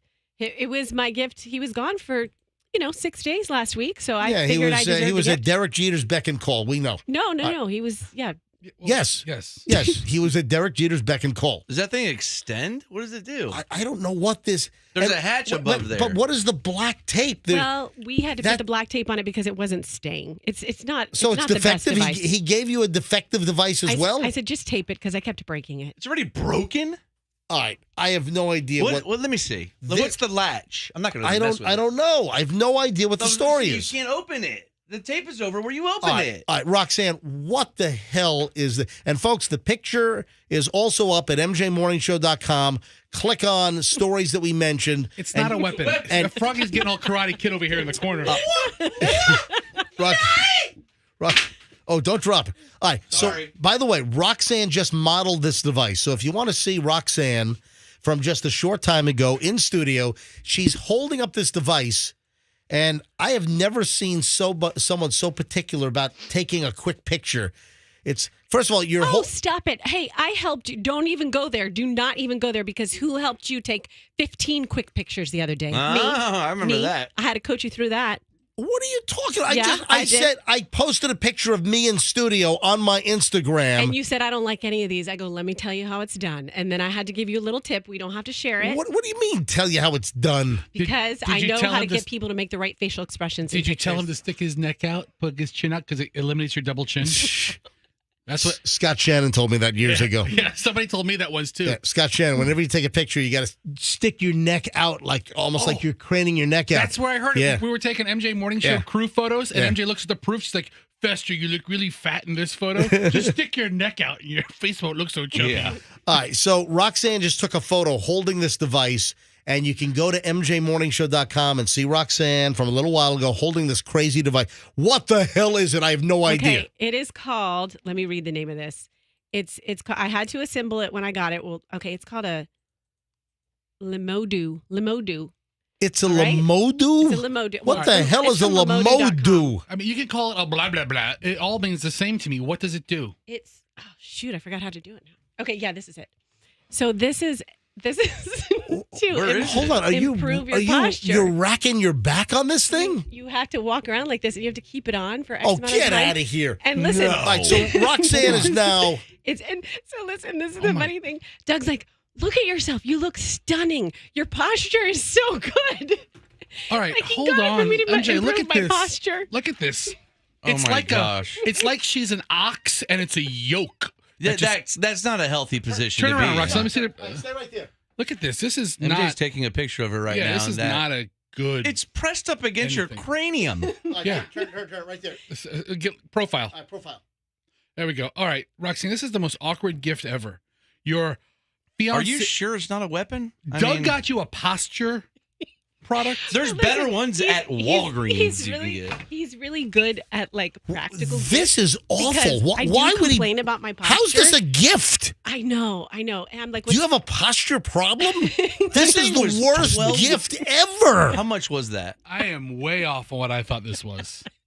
What did you think it was? I don't even know. That's off the As Seen on TV impulse rack at Walmart. I mean, this was a gift? Yes. So that's what I was. Why would he buy it for you? Does he sense that you have a posture problem? I do complain that I'm getting hunched over from carrying the kids all the time. You and got from scoliosis? and from, just being in that huggy, carry a kid position. You're like the hunchback of West Chase. Yeah, no, when you go to the hunchback of West Chase. It's when Roxanne. you go to Limodo.com. Oh my God, this is like a torture device. Yeah. Oh my God, this hurts. Look, it says prevent. This is what they say. Amazing gift. Prevent humpback. Relieve back pain. Prevent humpback. All right, law enforcement should use this as like handcuffs. MJ, this is awful. All right, hey, Andrew, I'm sending you pictures that I just took of Roxanne. Okay, I have to approve. You don't have to approve of yes, crap. I do. Yes, I do. You are so vain. Every picture with Roxanne's got to be perfect. No, okay, because I am the woman in the room. So if I take a stupid picture, then people are gonna be like, "Look at her; she looks like a weirdo." So I get to approve that stuff. Yes. All right, Andrew, I'm sending you. I just sent you this picture. I'm sending you that picture. I'm MJ. sending you the She's back not gonna picture like now. that. She's not now gonna I'm like sending you that the one. back picture, Andrew. All right, so I'm sending additional pictures for Andrew, and I just sent 2 pictures of this crazy device in operation. But this is like a thoughtful gift. Yeah, no. And at first in my head, I'm like, okay, why didn't you get me like a Birkin bag or something? But that would mess my back up. A Birkin that bag? That would mess my back up. I guess I need a $9,000 Hermes Birkin bag or a $12 back thing. No, but it is a really practical gift. Like he's really good at practical gifts. Yeah, you mean cheap? Yeah, tell you what, it's a practical joke, is what it is. You know who you get that for? Your 86-year-old grandmother. Yeah, hey, Grandma, listen. My scoliosis has been acting up. I got you a what's it called? Thank you so much. This is lovely. I'm gonna tell you right now that is the worst gift ever. That is a terrible, awful gift. Ladies and gentlemen, another edition of and Doug. All right. You know those Florida driving stories that I was mentioning, Fester? Yes. I've got a couple of local stories here. First of all, out of Largo. I'm telling you, Largo is like the new, like Morons in the News hotspot. Largo, man, is on fire, baby. This guy was charged with a DUI after crashing into the wing house. I saw that, man. I love the wing house. Largo police arrested a guy on Friday night after he allegedly crashed into the restaurant while intoxicated. The arrest affidavit said around 6:10 p.m., Robert Allen Schultz, not Schlitz, but Schultz, 55 of St. Pete, pulled into the parking lot of the Wing House Bar and Grill in Largo, but he didn't stop. Smashed into the building, damaging the railing and a front window. An employee at the restaurant identified Schultz as the driver after watching the crash happen. Officers made contact with Schultz. He showed several signs of impairment, blew an alcohol level around double the legal limit. According to the report, Schultz confessed to drinking around 3 beers and 2 mixed drinks before driving. They booked him into the Pinellas County Jail. So, Wing House. Yeah, listen. Hooters is saying, thank God it was Wing House. Some of the old style wing houses, you can park right up in the front. That's what this guy did. He did not get drunk at the wing house. He was just going there for some delicious wings. Trying to make it. He was aggravated. There was no drive-through at the wing house, so he was going to add that. All right, and then here's another one. A woman here in Florida went through a police checkpoint and then takes a selfie of herself during the traffic stop. So this woman was arrested on Sunday morning. She sped like a maniac through a police checkpoint down in Lee County. Of course, they were hit hard by Hurricane Ian. Lee County Sheriff's Office said that deputies established a checkpoint at Hickory Boulevard and Kings Q to assist with hurricane relief efforts. Sure. But around 12:30 in the morning on Sunday, Shelby Peters, 24, at high speed drove through the checkpoint, did not stop. Then the sheriff's office saying that she put the lives of deputies in danger. She allegedly continued down Hickory Boulevard, made a U-turn, then went back through the checkpoint again at a high rate of speed. A deputy got into his cruiser and then attempted to pull Peters over, but she started to swerve and weave. She was driving erratically, speeding up, slowing down, speeding up, slowing down, and then swerving all over the place. So it was just, So the police, the Lee County Sheriff's Department, finally stopped the woman, called another deputy for backup to assist, and saw the woman taking a selfie before driving off again. So they get her stopped, and as the deputy's approaching the vehicle, she's taking a selfie of herself. She's got her camera phone out, and she's going, ee. Is that illegal? I mean, what's the issue with that? No, but then takes off again. Oh. Then takes off from the traffic stop again. Have they released the picture of the selfie? That's what I want to see. I'll tell you, they've released the mugshot. Yeah, I see that. Yeah, she's a beauty queen, I'll tell you that. Maybe in Lee County. I don't know. Maybe Eastern Lee County. Oh, man. Anyway, this is nuts. And there were other deputies that assisted from other parts of the state. There was actually a Jacksonville Sheriff's Office vehicle. Well, yeah, I mean, because you have law enforcement from all over the state of Florida that are down there helping with the recovery efforts in Collier and Lee and a bunch of the counties down there. I'm sure there's a large presence of local deputies down there just assisting in maintaining law and helping with the recovery. What a nut job. Ugh. And then here's another one. Florida DUI driver, blood alcohol level over 5 times the legal limit. Whoa. There's no award for this, people. So what is it, like 0.4? Would it have to be, so if 0.08, if you're 5 times, it would be at least a 0.4. Which is like knocking on death's door. It's got to be. So this guy was arrested for DUI over the weekend. He had a blood alcohol level over 5 times the legal limit. This was the Monroe County Sheriff's Office found Joseph Roland Parker, 58, of Sugarloaf Key, all disoriented while he was sitting parked in a Ford Mustang on US 1. They responded to the scene. They found that Parker could not stand on his own. Yeah, at a .4. Couldn't speak clearly. I'm surprised this guy was still breathing. So he had watery, bloodshot eyes, reeked of alcohol, and this guy blew. This is unbelievable. This guy, according to the Monroe County Sheriff's Office, this guy blew a .434. How was he alive? I don't know. That's 5.425 times the legal limit of .08. Was he drinking alcohol or was he drinking like nail polish remover? I don't know.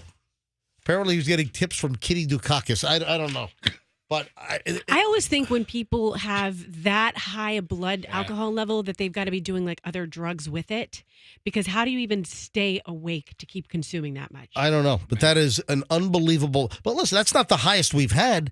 I think we've had stories where people had like .5s and .6s. I don't know about a .6. No, I think we did. You know, you've been a drunk for years. You can get there. I don't know how these people are still conscious. Conscious. Thank you. Not I corrected. I corrected myself. I know, and you screwed the whole thing. I don't know how this guy was still conscious. How are they even breathing?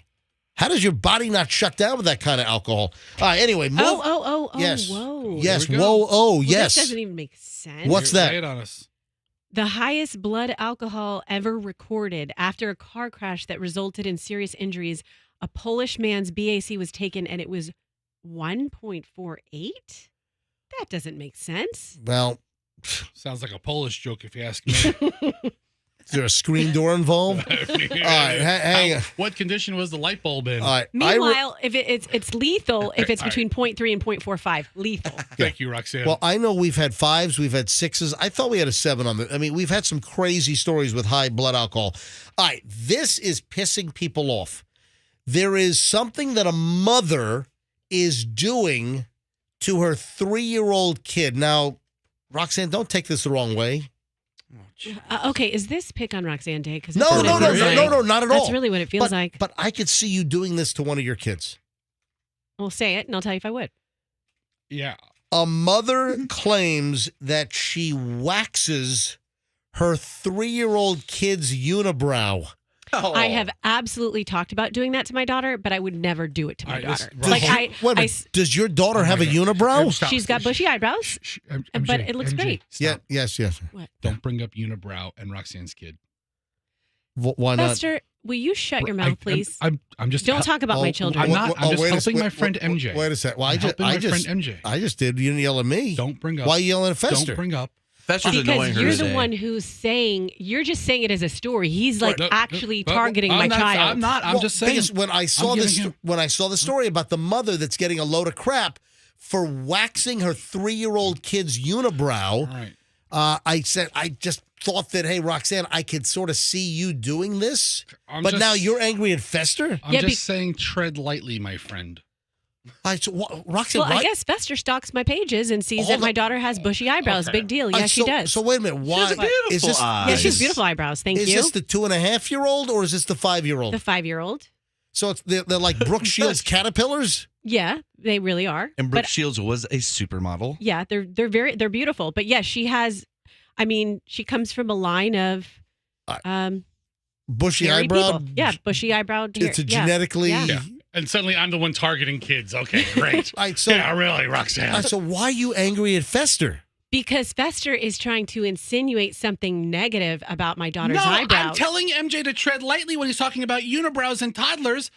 That's it. And then you drew the rest of the conclusion.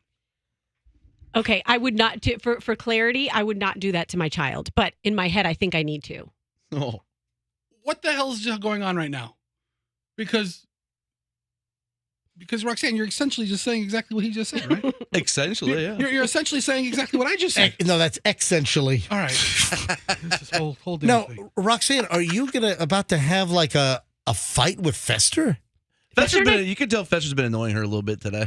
Yeah, what is there something going on behind the scenes between you and Roxanne? I'm just talking about this mother, a Texas mother by the name of Leah Garcia. Yes. Leah Garcia. Leah Garcia I love it. has been getting a lot of backlash, not eyelash, but getting a lot of backlash because she waxes her 3-year-old daughter Bliss's eyebrows. And she shot a video. The whole thing went viral. She's a realtor from Plainview, Texas. And there's been like 30 million views on this thing. And people are calling her effed up. People are calling her a terrible mother. And she's getting shamed because she's using those wax strips on her little 3-year-old daughter's eyebrows because she claims that, Kelly Clarkson. She says that she doesn't want her 3-year-old to be bullied. So what? They pierce their kids' ears at that age. That's true. That's literally stabbing a child. And some little kids, they do get, they get the full, like just one brow. Yes. Unibrow. It's called the Eugene Levy. Well, that's what it's called. It's a unibrow. Mhm. It's where people do not have the delineation. So normal eyebrows, they begin to the right of your eye, and they move to the left, and they stop before the bridge of the nose, and the same thing on the other side. I didn't know how eyebrows worked. But Thank you. If eyebrows MJ, start from do you one see how side. defensive she's getting? Yeah, and she's dude, jumping my case you over? are a snarkmeister this Serious. morning. What are you all snarked out about? you What just crawled up your butt today? You just tell me that I'm gonna. Well, actually, this thing Who right peed here, in your coffee? when you use this apparatus that I received, it kind of goes in your butt. It's quite uncomfortable. But the so, yes. unibrow, of course, the unibrow is there's one eyebrow. There's no separation, and it connects. Who said Eugene Levy? Does he have a unibrow? I think he just has thick brows. Yeah. Caterpillar brows. Yeah, those are like dark janitor brooms. Like Groucho Marx. Yeah. Yes. Anyway, so this woman is getting a load of crap. Is there audio on this, Fester? I see it. It's posted from another source where I saw it. All right, hang on a minute. So let me go ahead and see if there's any audio, because there is a video of the woman waxing the kid's brows. Why don't you put those on your lips? Ready? Here we go. Listen. 1, 2, 3. Ow!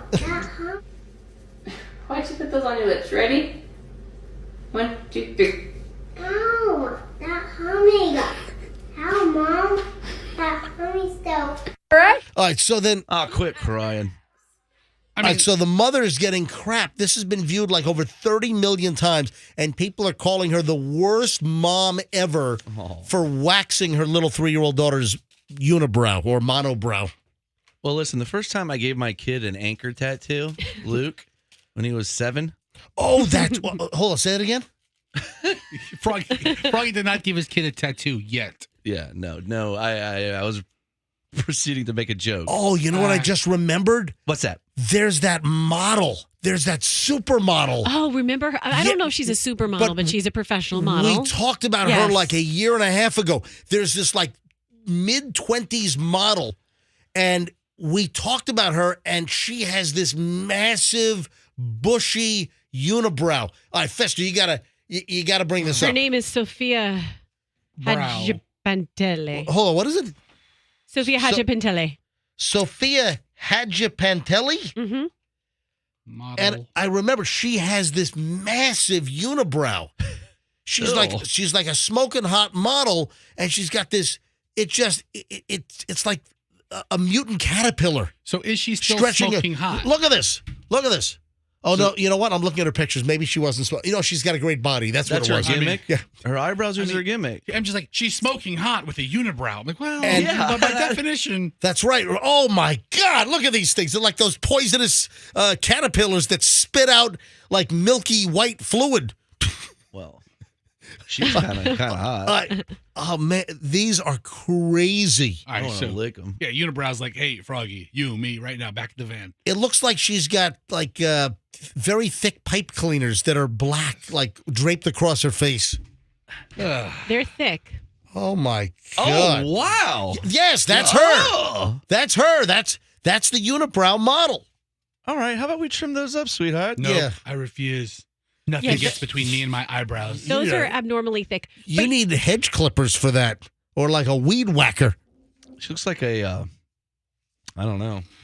An upside down Groucho Marx. What were we going to say, Rox? I was just going to say that, eyebrows are a tough thing because they go in phases of what looks good. Like in fashion is thicker brows right now, but those are going out of fashion a little bit. And then like back in the 90s and early 2000s, everybody wanted the high arch and we're tweezing the crap out of them. So if you tweezed them all, then now you're trying to pencil them in. So it's just like, you guys don't have to worry about this stuff. So MJ, you don't need to criticize anybody's brows, Jesus, okay? Please, we're just a morning show. We're just talking about stuff. Roxanne, you are like ultra defensive I'm today. not defensive. I'm just giving you some background to eyebrows. If you're a woman, this is the stuff you have to deal with. I think Roxanne has had some really negative eyebrow experiences in her life. No, actually, I have nice eyebrows, so no, I have not. Maybe someone in your life was touched with, Roxanne, you've got like a face of anger this morning. Why are you all... I do not have you're a like face on, of anger. You're I'm on just tilt. trying to set you straight. Yeah, set you straight. She's going to set you straight. Look how obnoxious Fester's being. Roxanne. I'm helping Roxanne here.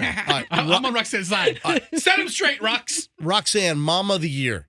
Should a mom be waxing her 3-year-old's unibrow? Yes or no? Okay, I would personally not do that, but I'm not in the habit of judging other parents and what they feel are the best things for their child. Maybe that child's unibrow was so severe that someone at school said something to her and she didn't want her to have to deal with it. And if you've had your eyebrows waxed, it's not pleasant, but it's quick and it's over. It hurts for. It's like taking a Band-Aid off. MJ had it done. I've never had my... What? You had your eyebrows waxed. It's on video. You went to a wax store, or you went with Michelle, and he just like took some Yeah, but fuzz. I don't have a unibrow, but you get some stray hairs that grow in there. Just shave them. No, because you want to pull them out by the stem or whatever you call it. Here's the thing: it's not that the mother did it; it's that she made a TikTok of it. And Yeah. she's now. It's gone from, hey, maybe some kid did say something at school and the daughter was aware of it and she said, hey, I can help you take that off. But the mother is exploiting her child in the sense that she made a social media post about it. Good point. Mm-hmm. I'm done now. Anyway, 30+ million views on this thing. I just don't think that a mom needs to be, 30 million views. I'd give my kids Rogaine. I'd make them the hairiest little bastards around. Hudson, come here.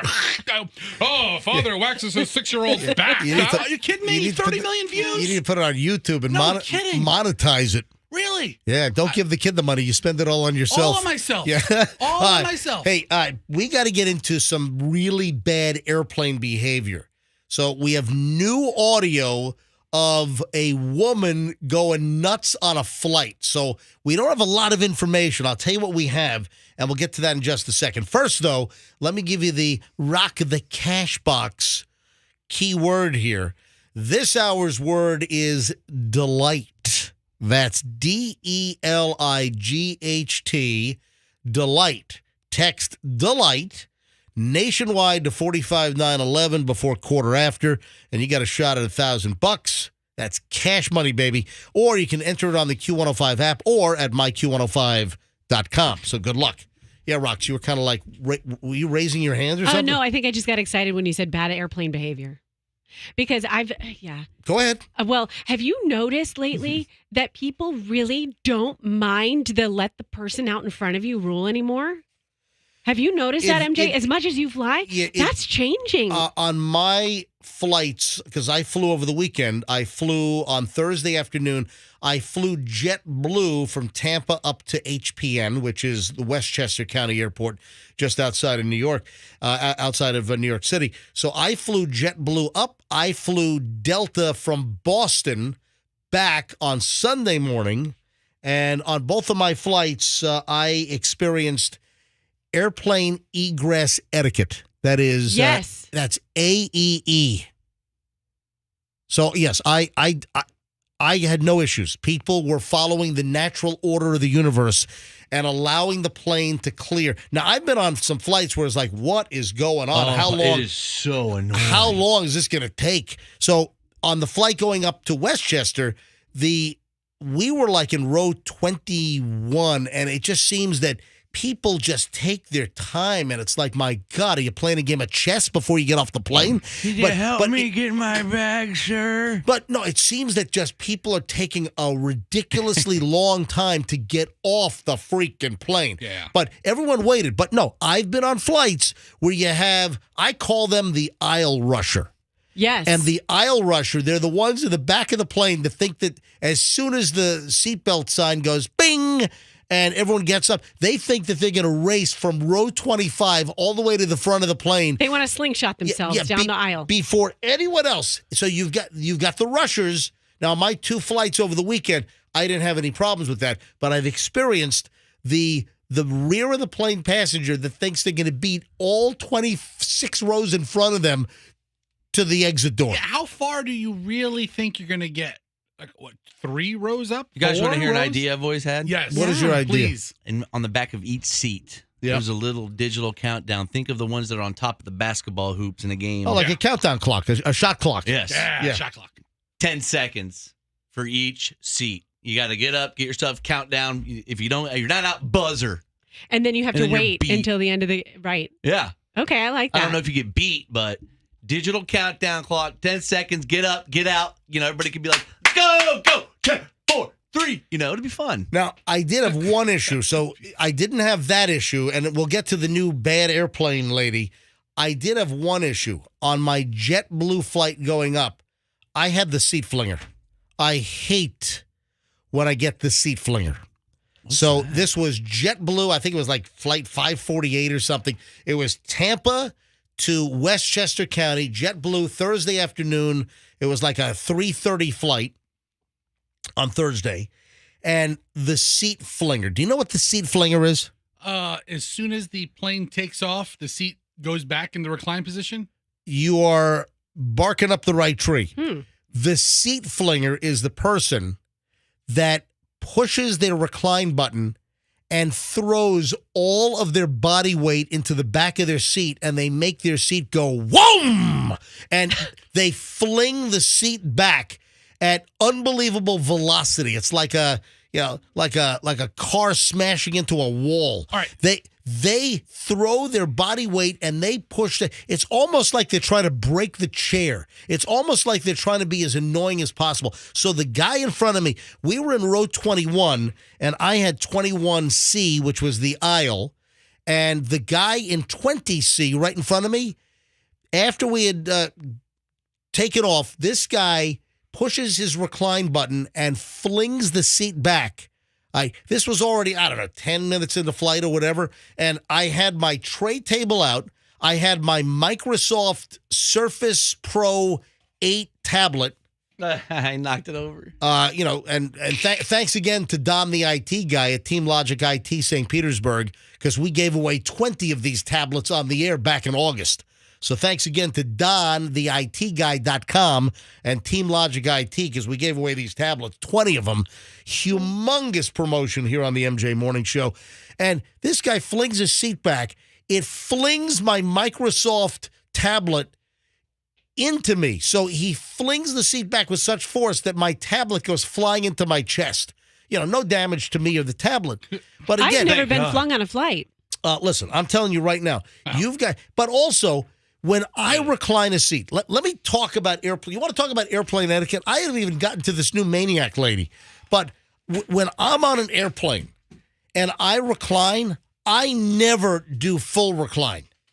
Oh, you go half inch instead of one full recline. When I'm in coach, I don't do full recline. Is that some sort of courtesy deal? Or It is. Your legs don't reach that far? No. Oh, that's funny. Oh, really? You're making short jokes? That's great. All right. So they do dangle, sort of. So I do half recline. But also, can I tell you something else I do? I make the courtesy move. What do you got?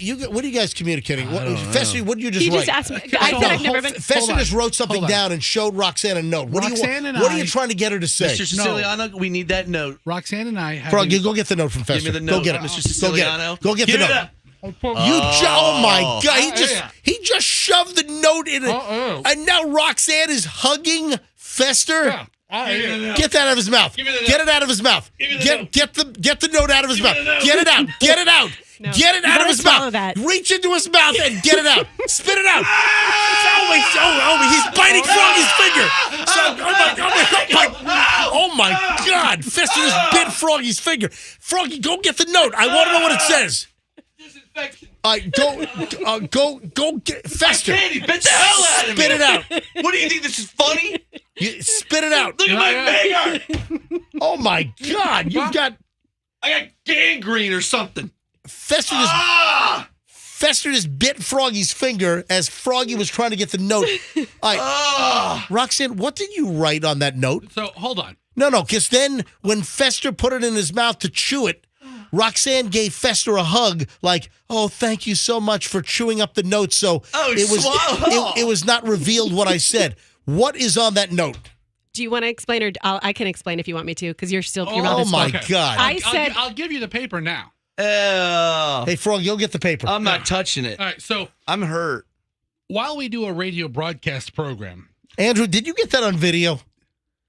Did you get? Oh my God, that's going to be a great MJTV moment right there. Finger, man. So, While folks, we if you're broadcast- listening to the show and you're not watching MJTV, you can go back later and watch that incident of Froggy's getting his finger chopped on, trying to get a note out of Fester's mouth that he's chewing up. So what, Fester? while we do our radio show, Yep. in this corner of the studio, Roxanne and I have a wildly inappropriate note passing conversation through many of our segments. Shockingly more inappropriate than what we talk about on air. All right, so Roxanne, what did you write to Fester that you didn't want me to see or to talk about on the air? This is really what it boils down to. No, just tell me tell me what was on the note. I said I've never been flung on a flight in reference to the seat flinger. The seat flinger. Yeah. And then Fester just asked a question or commented. He just gave some commentary on that. I gave some commentary on flight flung. About her being flung on flights. All right, would this be an HR issue? No, Between us? he was No. I he mean- was asking me a question is basically what he did. He just was asking, all he was doing is asking if, like, Mile High Club, that type of stuff, and the answer is no. Hold on, Rox. There's no disinfectant in here. I need Go get some hand sanitizer. If you're worried about skin, if you're worried about disease, go get hand sanitizer. You know what? Human bites are worse than dog bites. Oh my God! Especially He broke skin. Yeah. I tell you, what's today? Froggy's skin is broken. Yeah, and I haven't brushed my teeth since Saturday. From Fester's mouth, as Froggy was trying to do the right thing and trying to get that note out of Fester's mouth, and then Fester chopped down on Froggy's finger. Listen, bro. It's like the punch guard in the Flintstones. Tell you right now, man.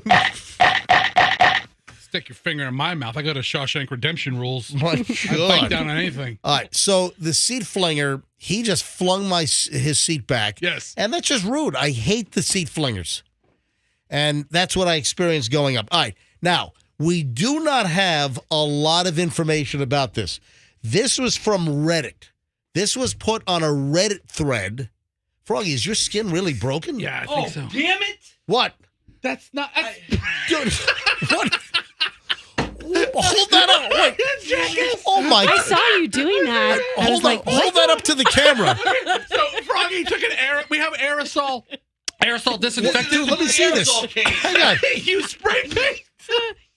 Dude, this is precision marking chalk. It looks like, look at it, it's green. It looks like This isn't disinfectant. Froggy just sprayed what he thought was like Lysol or something on his hand, and it's industrial choice by Rust-Oleum precision line inverted marking chalk. Why do we even have this? Oh, that's like what the right by all the Windex. What did we use this for? I don't know. Marking chalk. Froggy's hand is all green now. That's what the electric company uses to mark up your sidewalk when they're digging for lines. My God, I take this now thing. his hand is like very Christmassy. It's green and red All right. from his blood. I know, for real. All right, guys, we All don't right. have a lot of time here All right, because let's I've got Sheriff Grady Judd coming on in like 5 minutes. You hear about the crazy shooting in Polk County? Yeah. The Ring doorbell camera? This is crazy. This is nuts. We'll get to that in a second. All right. First, though, the information that we have on this is on my wife's flight from Atlanta to JFK this morning. This is what we have. And we have this angry lady on a flight. Because my dog was on my lap. We'll have a conversation in the jungle. Why? I Grab didn't your touch stuff this and come with lady. me, ma'am. I'm not going to ask you again. Just grab your stuff and come with me. You're kicking me off this. You're going to put me on another plane. So the lady... Oh, no. Honey, we're about to fight then. the lady's about to get kicked off the plane. Thing to you guys to make me 12 hours late. 14 to my destination. This way. My dog was sitting on my lap. I put him in the bag. He's in the bag. Don't worry about it. I'm going to refund your ticket. It's all because she had a dog in a carrier. So she didn't have like a service dog or the emotional support dog racket. She had a little dog in a carrier that you can put underneath your seat in front of you if it's small enough. And she took the dog out. And then some people were complaining, and then it turns into this. They're trying to throw her off the flight. They're like, we'll refund your ticket. You can go on Southwest. Let's go. Bye. Because you couldn't let my dog sit on my lap. Ma'am, let's go. You. All of you. Okay. So now she's saying, bleep all of you. She's not happy. I feel the same way. Yeah, this is, I believe, a Southwest flight.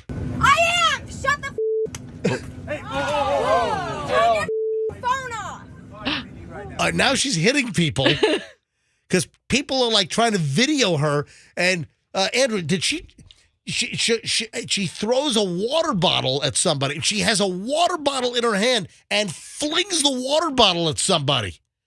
This is do we know what airline this was? I don't know. I thought I heard Southwest in the dialogue back and forth. I didn't know that Southwest flew to JFK. So yeah, I didn't know that either. Yeah, all right, here, listen.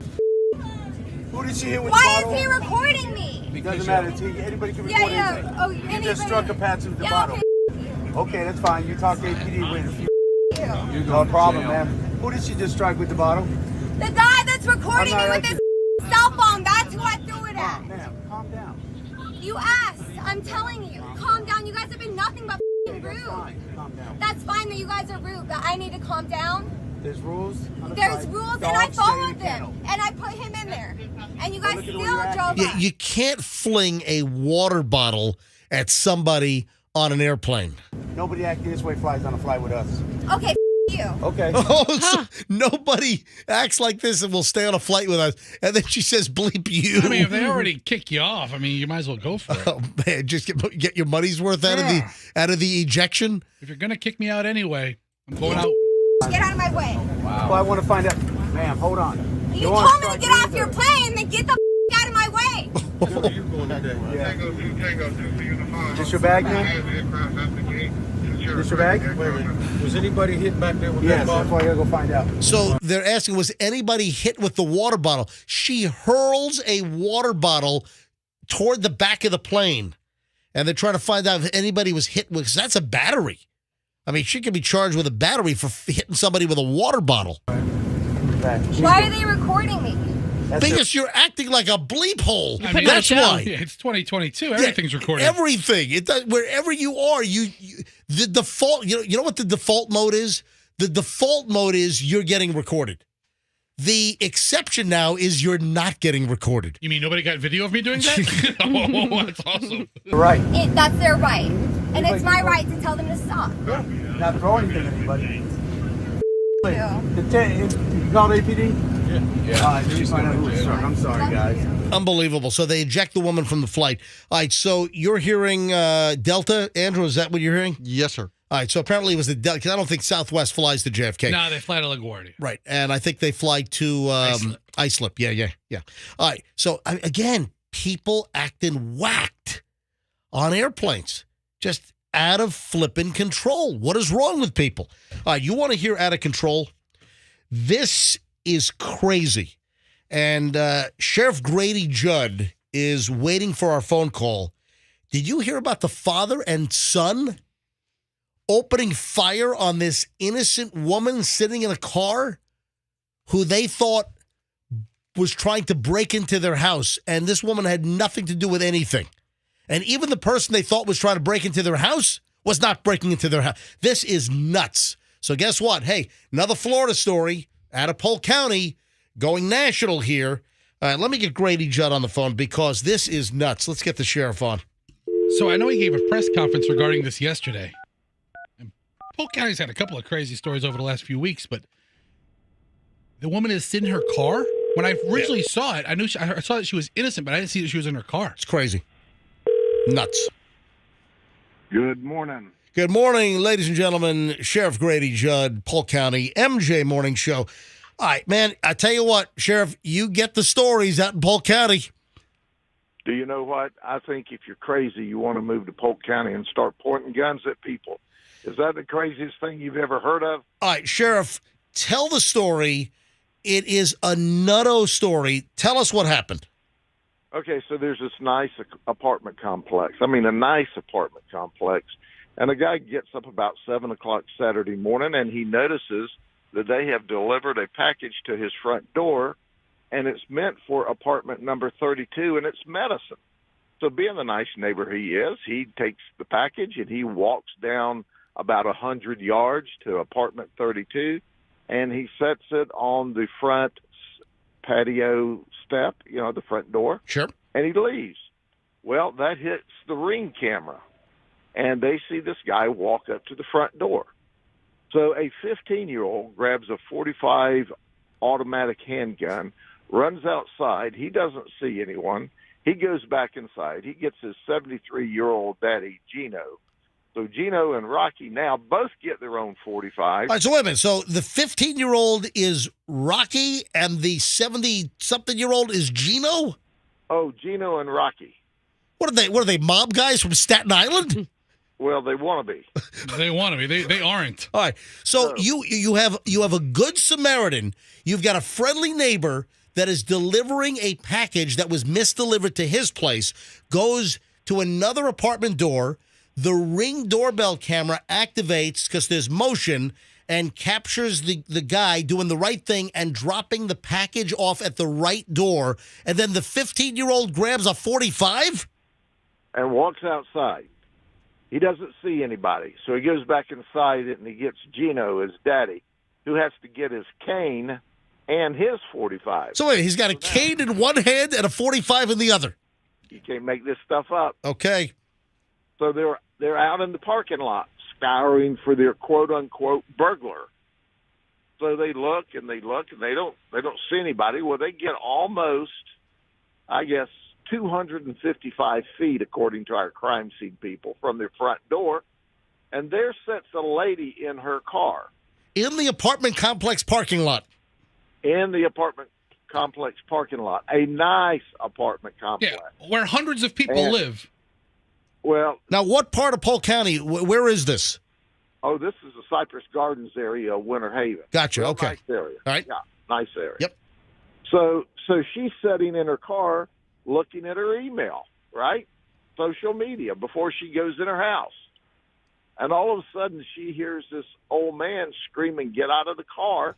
She looks in her rearview mirror. He's standing at the rear of the car pointing a gun at her. Gino with the cane and the .45 is now pointing a gun and demanding that this lady who's pulling back to her apartment, just spending some time looking at her phone before she gets out of the car, she's now being ordered at gunpoint to get out of her car.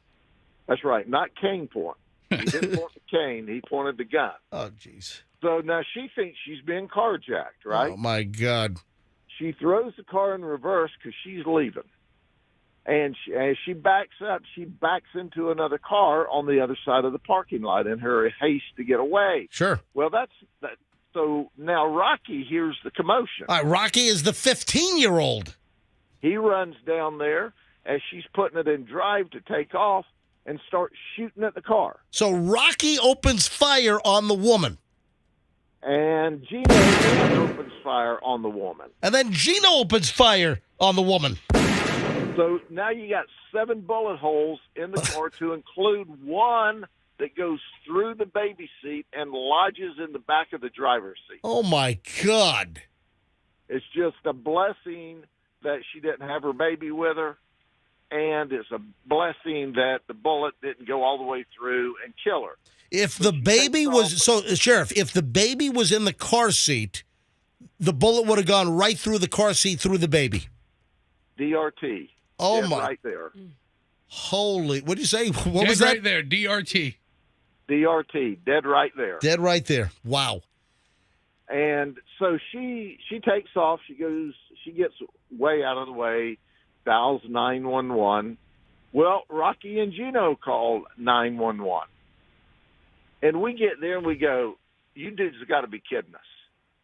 You not only shot at a woman sitting in her car in front of her apartment, but that's not even if you had an inkling that you might be being broken into, that's not even the person. That's not even the person. But even the person that they were looking for was doing the right thing and dropping off a package, which I would imagine contained Gino's medication that was misdelivered. That's exactly what he was doing. So he drops, that dude, the good Samaritan, the good citizen, he puts the package on the porch and goes back to his house. He doesn't know any of this happens until we search him out later and figure out, he says, I took a package down there that they misdelivered to my house and put it on their porch. So that's craziness. That is just craziness. Well, it got both of them attempted murder charges, among other charges. All right, so hold on. This is important. So you have a 72-year-old. However, how old is Gino? Gino's 73. 73, and you got a 15-year-old kid. Both are now slapped with attempted murder charges. That's right. Plus, of course, the kid's getting charged up. He's not supposed to have the gun. Right. And Gino's getting charged up because he's not supposed to let him have the gun. And they shot into an occupied vehicle and all kinds. We loaded them up with charges. Oh, my God. Now, keep in mind, these guys, neither Gino or Rocky had a criminal record at all. Well, they do. They will now. Record. Well, they made up for lost time. Yeah, seriously. Oh, my God. They've got pages of criminal charges right now.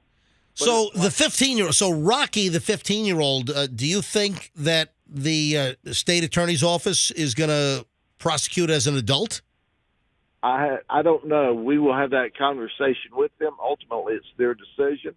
But my recommendation would be, yes, he did an adult crime with an adult weapon, firearm. He shot 5 times into this vehicle. And, I mean, they were totally out of control. What were they thinking? They weren't thinking together. I figured this out. I did a lot of scientific research. Okay. Together, they had 3 brain cells. That's 1.5 apiece. Oh. Unbelievable.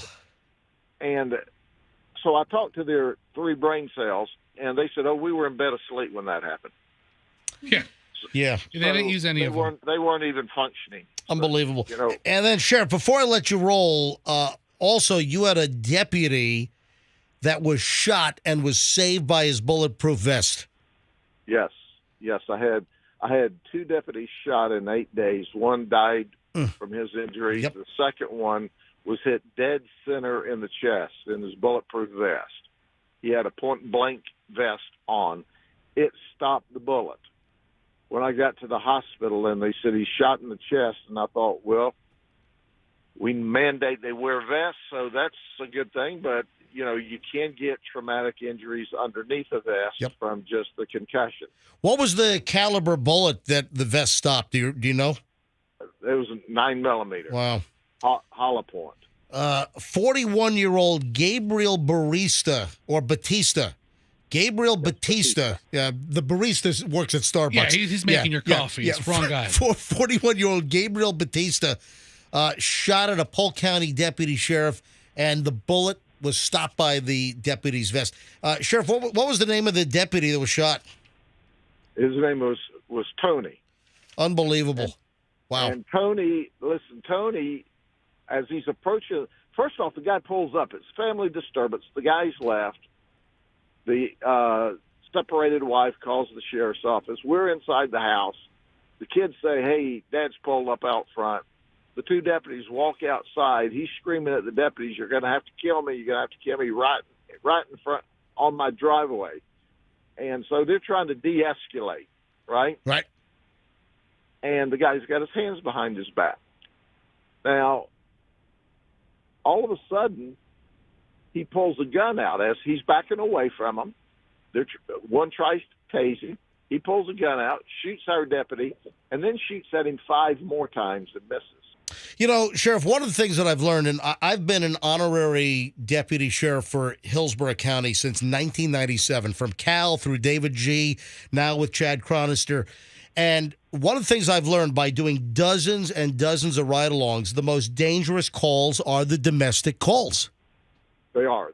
They absolutely are. The people who once loved each other immeasurably now hate each other just as immeasurably. So, and that's what we got there. Once we got the guy in custody. Now, keep in mind, Tony, our deputy, is Superman anyway, because he shot in the chest. He shoots, his gun jams, he reloads, and is able to take the guy in custody with the other deputy. Unbelievable. He never gets knocked down. He's never out of the fight. And now 41-year-old Gabriel Batista, this guy's going to go to prison for the rest of his life for attempted murder of a law enforcement officer. Oh, as we say in Polk County, he's had the lick. Yeah. Sheriff, great to have you on again. Sheriff Grady Judd, Polk County. Sheriff, thanks for your time. All right, y'all be safe. Have a good day. Thanks, All right, Sheriff. bye-bye. Thank you. I tell you what, Polk County, always good for some kind of crazy story. Unbelievable. Hey, Fester, did you pull up your Burger King app? I did. I have it active, by the way. All right, I've got the story that I saw. Again, this was another Reddit post, and there's a whole discussion on the price of Burger King Whoppers. Yeah. Now, while I have not been to Burger King or had a Whopper in a very, very long time, and listen, I don't dislike a Whopper. It's just, when I go get a hamburger, when I want a burger, I'll hit El Cap with Michelle. All right. I had a Whopper when Fester brought them in to throw at Froggy, and I forgot how good Whoppers they are were. good. I didn't have one of those. Oh, that's right. Those are the things that hit the back wall and stained the back logo wall with ketchup, and the management freaked out around here. I am of the belief, as far as a drive-through restaurant goes, fast food chain, the Whopper with cheese is the finest of the burgers. See, I think if you're dealing with fast food, I think Wendy's, the Dave's hot and juicy double, I think Wendy's has a great, burger. Wait till MJ teaches himself to make his own amazing burger. He'll never need another burger. I do make my own amazing burgers. I make it delicious. But listen, for just a great burger, I'm a huge El Cap fan. Ford's Garage does a phenomenal burger. We got to talk about your wife's car in a second. But I don't put El Caps and Ford's Garage in the same category as Burger King. They're different. Okay. They're all different. And then someone said that we got to try Burger 9 or Burger number 9 or number. Does that? Yeah, there's a couple of. Is that another place? Burger number 9? Burger 21? No. How do you get 21 out of 9? Because there's a Burger 21. I've never heard of Burger 9. It's Burger. I think it's here in St. Pete somewhere. Is it between Burger 10 and Burger 9? Engine number 9. There we go. Engine number 9. Yeah. Somebody said that their burger is fantastic, Yeah, so I gotta try that. That's what's a good legit sit-down restaurant. You know what's good? I just tried Burger Fi. Yeah, I've had that. Yeah. I've had Burger. Anyway, I tried a place called Six Guys, and it was one better than Five Guys. All right, so here's the Burger King issue. This all started with Burger King. And then, Froggy, we're going to talk about your wife's car and what happened at Ford's Garage. Okay. Yeah. Do they have a body shop at Ford's Garage? Yeah, that would be nice. Of all the places. Yeah, really. That's irony. Really? All right, so here's the deal. Listen to this. There's a whole thread on Reddit, and this guy is like, this doesn't make any sense. And I read this, and I'm like, are you kidding me? Are the Burger King Whopper prices? What happened? I thought the Whopper was like $2.79. No. All right, yeah, exactly. You heard Fester. No. That was not just a no. That was a no. Exactly. All right, I have my Burger King connection on hot standby too. 12-syllable no. Let me get her on the line. All right. Oh, you have the Burger King lady. Well, she's a former Burger King lady, but she's still very deep in Burger King. Well, here's the deal. So this was a Reddit post, and last week one user posted a screenshot image from Burger King's app in a Reddit thread. The picture showed that an OG Whopper. What is OG Whopper? What does that mean? Original? Original Whopper has no cheese on it. All right, so it shows that the OG Whopper costs $6.19, and the triple Whopper with cheese somehow costs. Hold on, I don't want to skip ahead here. All right, so the regular Whopper is $6.19. A double Whopper is $8.69. You really have a Burger King person? Hold on a sec. Of course I do. But listen to this. A triple Whopper is $14.29. What? So it's not. Hold on a minute. This makes no sense. What is this, New York City? This is a whole discussion thread on Reddit. The regular OG Whopper is $6.19. Double Whopper is $8.69. And the triple Whopper with cheese is $14.29. And there's like this mystery of, wait a minute, how do you get from $8.69 to then $14.29 by adding another patty to the burger? All right, this how is that one-off. How is that another $5.60 increase? So there's this whole like mystery discussion going on. Well, how does this? First of all, I had no idea that Whoppers were now over $6. I had no clue. Yes, Fester. So, loyal MJ Morning Show listener and former Burger King executive. Yes. And by executive, I think I mean assistant manager. Marilyn is on line 11. And I called her this morning as soon as I knew you needed some Burger King research. Right. I called Marilyn, who up until I think very recently was employed by His Highness. So hold on. Marilyn, you were a Burger King employee and you've actually had Fester in your store. You don't work for Burger King anymore, Marilyn. Why not? Well, for medical reasons, I had to leave, but I was a general manager for many, many, many years for Burger King. All right. So, Marilyn, is a triple Whopper with cheese $14.29? No. A triple Whopper with cheese, just the sandwich, is $8.48. That's with tax. All right. So why does it say in the Reddit thread the OG Whopper is $6.19, a double Whopper is $8.69, and then the triple Whopper with cheese on the app was $14.29? No, it's inaccurate because the triple Whopper with cheese combo is $11.38 with tax. Now, if it's And that's with fries and a drink, right?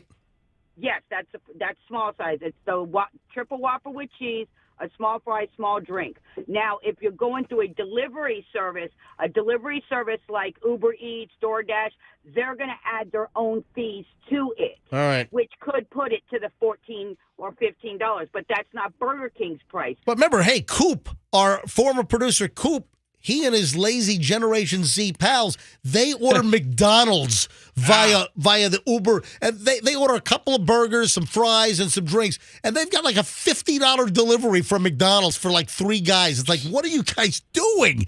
Get off your butts. They're too lazy to drive. Oh, I know. It's crazy. All right, so I wonder where these numbers came from because I was just like, what is going on with these? But I had no idea. So a Whopper with cheese, like a single, what does that cost now? Just the sandwich with tax would be $6.44. Yeah, look, I mean $6.44. It's amazing. She knows everything. She's got it all down. All right. Hey, oh yeah, I'm good like that. Yes, you are, Marilyn. All right, Marilyn. I hope your health is okay, and we'll call you again when we have Burger King questions. Okay. All right, bye, Fester. Hey, listen, tell Steve I'll come by this week. and her husband is a Burger King manager as well. Yeah. He's sitting right next to me, Fester. All right. Could you tell him at his store. Tell him to extend the breakfast hours a little bit, and I'll come by tomorrow after the show. All right. Bye, Marilyn. Thank you. All right. We got to deal with Froggy now. Froggy's wife's vehicle was damaged. Now, is it burger related still? Well, it happened at Ford's Garage. Okay. All right. So I'm guessing. Did you guys have burgers at Ford's Garage? I did. I had the burger that comes with an over easy egg on it. Yeah. Yeah, Ford's Garage does a great job. Was that the Jane Castor or something? I know Steve Schleman, who is the president of Ford's Garage. Don't they have like a big sign where they name the burgers after like local dignitaries? Yeah, they do. They do actually. How come they don't have an MJ burger? They need an MJ burger. Yeah, they really do. Why not? Okay, it'd be a slider. They need the MJ Morning Show burger. Because he's little? Because he's short, yeah. Oh, gee, great. Okay, so what an are you MJ guys all burger- hitting me with the short jokes All right, today? hold on. You got. I've never heard them before. Hold on, let me think about Yes. this. Mini burgers. An MJ burger would be a slider with double cheese and like those curly Q onions for your hair. On the top. For my hair. That's great. Would you get a pack of 3 though? Why don't we put a lock of my actual hair on each burger? Yeah, there's not enough left. All right. So Froggy, you're with Kim. You guys were, you said Saturday or Sunday? Yeah, Saturday night we took the boys for. So Froggy sends me a picture. It's like, MJ, can you get this fixed? Yeah, I own a body shop. Yes, I'll get it fixed. I'll snap my fingers. I'll get it fixed. So you're the go-to guy. They're at Ford's Garage up in Citrus Park, right next to the Costco. Yes. There's a PDQ up there as well. Yes. And while you guys were inside, some delinquent, well, whoever it was, somebody must have flung the car door next to you open so hard it just bashed Kim. Is that the driver's side door? Oh, yeah. Bashed it. So somebody on the passenger side of the car next to them on the left did a door fling and just smashed into the car. I mean, took like a chunk of paint off. I mean, that thing's like an inch long. That's not like a little door ding. No, Kim was very upset. I didn't know what happened until I heard her scream out "mother bleeper" Did in the she middle really? of the parking lot. So Oh my God! It's Kim a big yelled out. ding. She yelled out, "Mother!" Really? What happened? I thought somebody like almost ran over one of our kids. Oh, that sucks. And well, did you see the car next to you? Was there white? No. Because a lot of. What do you mean? There's no cars next to it, so obviously. Oh, so they left? Yeah, there was no car. Oh my God, that is the worst. That is the rudest. Why can't people? And I know that a lot of people can relate to this that are listening right now. Why can't people be decent? Why can't you carefully open? A lot of people do. I think most people are conscious of proper door opening etiquette in a parking lot, that you don't fling your door open. Yeah, this must have been really pushed. They dented That's metal. why I think it's a kid. An adult would know they did that. They took that's, you know what? I have witnessed that kids, but see, that's where you need parental control. A parent needs to make sure that the kid is opening the door properly, because kids have no sense of surroundings or awareness. Spatial awareness. You know what? Yesterday, our parking space is getting smaller because I have to do this all the time. It depends on the parking lot. Yeah. Some places they try to cram as many spots in as possible, and they don't leave really enough room in between spaces, and the cars are too jammed together. Other lots have nice wide spots. This is what happens. The kids want to get independent and get out of the car themselves because Daviana's at that age. So I have to wedge myself between the angle of my door and the car next to me so that she doesn't bash into it. You got to see the picture. Yeah. Have you seen the pictures of this? Yeah, it's terrible. And Kim's got an X5 from Fields BMW, which, again, Fields BMW, when you need a BMW, folks, Fields BMW, tell them MJ sent you. That's what I'm going to do when we show up to get it fixed. He's going to walk into the body shop and say, MJ sent me. And they'll be like, oh, come this way. I don't think Fields has a body shop. Oh. Yeah. Do they have a Ding King? Yeah. Dude, the pictures are up at mjmorningshow.com. This is so rude. This is just so awful. And you know the person, whoever was driving, knew it happened. But it's right on the crease. So the door on the X5, it has like a belt line. And they nailed you right on that belt line. That sucks.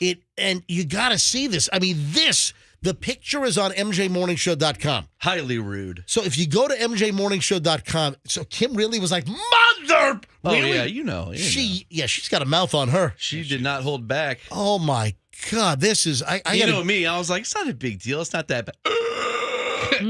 That's not good. So if you go to mjmorningshow.com, go to mjmorningshow.com, then click on Stories Mentioned on the MJ Morning Show. You'll see Roxanne and her crazy device that she's holding up. Hey, Andrew, get the other pictures up there, will you please? He's working on it once I approve them. Oh, get out of here. And stop nervously twirling your hair over there. All right. So, Not nervous. Yes, you are. You're twirling your hair. That's a nervous tick.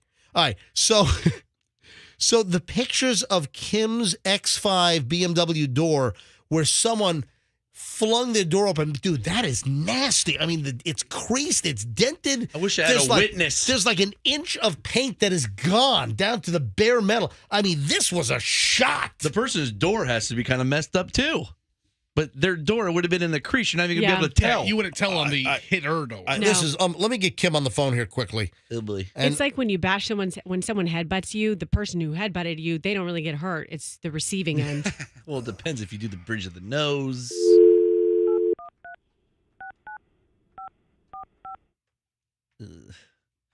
Calling Froggy's wife, Kim. She doesn't quite look at it like me. You know, when my car gets messed up, I just think of it like Fester always says. It's character. You get a dent, you know? I got a dent in my Lincoln, and I didn't notice for like 8 months. I don't notice mine either. Seriously. I embrace the dent. Dude, if you've got a bumper Hello? Hey, Kim. Hey. Did you really go, mother bleep? Did you really yell that in the Ford's garage parking lot? I was not happy. Well, I'm looking at, man, that is a shot up. We put the pictures up. We put the pictures up on our website, and that is just so discourteous. I mean, that is reckless. I mean, that is awful. I mean, they really mangled your door. I mean, there's no paint. I mean, they totally got that all the way down to the metal of the door. And they said since it's in the crease that the whole door is going to have to go. No, they don't have to. No, they don't have to replace the door. But That's what Fester said. No. What I said was, Kim, sometimes when it's a big paint chip like that, they have to repaint the whole door. Yeah, they might have to repaint the whole door. Plus, they got to bang that out. It's on the belt line crease, the nice lines of that X5 door. It's like the worst possible place. And if someone does that, you immediately look for the car next to you. And Froggy said it was gone. Yeah, Froggy said it was gone already. They took off. Wait a second. I know somebody who knows someone who is Ford's garage exec and might be able to get camera footage from the parking lot. Oh, like me, because I know the president, Steve Schleeman? Yes, you. Get Schleeman on the phone. Schleeman! Pull the camera footage. I mean, this is as rude as it gets. Is Ford's garage somewhat responsible for their parking space? No. Ford, this has nothing to do with Ford's garage. It's a rude patron. It might have been a waitress or a waiter. They left mid-shift? Kim, you remember those rambunctious children? I know. I was just thinking the same thing. I said I am hypothesizing on who I think it is, and it was probably the families or the two families that were sitting behind us where their kids were running and screaming all over the restaurant. Yeah. And like literally the moms walked out and two of the kids came out of the bathroom and were like, where are my parents? And then went screaming through the restaurant. So I'm envisioning them in the parking lot, just, all willy-nilly flinging doors right into my car. It was probably them. Because you know what you do is if you notice that your door is nailed and the car is still there, you can even you would have seen the white paint on their door. I mean, what are you? I would have gone in the restaurant and said, you need to announce whoever's driving this car, they need to come to the front. Yeah. You know what you say? You just walk in and you say, hey, whoever's got a blue whatever, it's on fire. And then they'll jump up and run. You can't even tell what color. There's no paint left. Oh, my God. All right, Kim, I'm sorry to see this. So I guess we need to find you a body shop to fix your car. I know. She was going to buy some. You mean I can't just go on Amazon and get a touch-up kit? No, this is beyond the touch-up kit. She was going to buy a touch-up kit. Yeah. Go to my website. Go to mjmorningshow.com. Click on stories we mentioned, and look at this son of a that nailed Kim's door. Mother. Told you we should have taken my truck. What are they going to have my car for? I mean, I need a car. Yeah, this will be a week probably to get that done. What? No, it won't. Yeah. Well, it depends on the body shop. Body shops are backed up. It could you be. can drive my truck. It would be convenient since I'm going out of town tomorrow. But if I didn't need my car, but I need my car. If there's a body shop that could fix Kim's door for a decent price, give us a buzz. 800-990-1047. 800-990-1047. So. Okay, honestly, I have an honest question. Yeah. How much do you think that's going to cost me? Like, do I make an insurance claim on that? No. That's. I think that's probably an $800 job. MJ, give me the money. Yeah, I think it's $800. I do. Or you can just. Oh my God! Can't our friends at Fields hook me up? Give me a good. Well, Fields doesn't have a body shop. I don't think.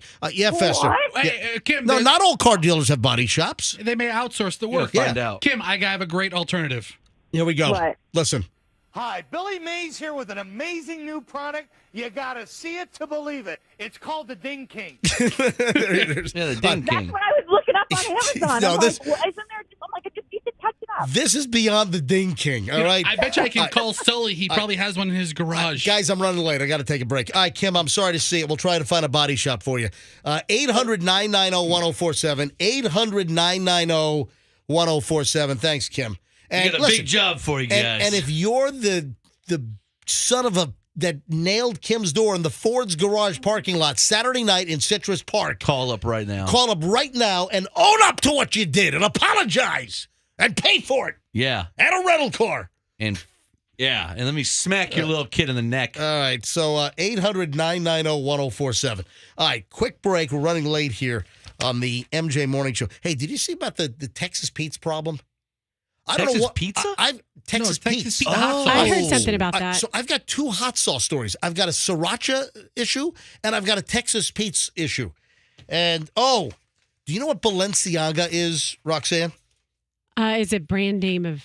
Yeah, like expensive stuff. Yes. Like expensive shoes and bags. Right, That's Kanye West's favorite brand. Yeah, that's isn't it? right. Kanye, you're right. So I'm wearing a mouthpiece that also, said it. Roxanne, do you wear sports bras? You well, don't? Not really. No. All right, because we've got a sports bra warning.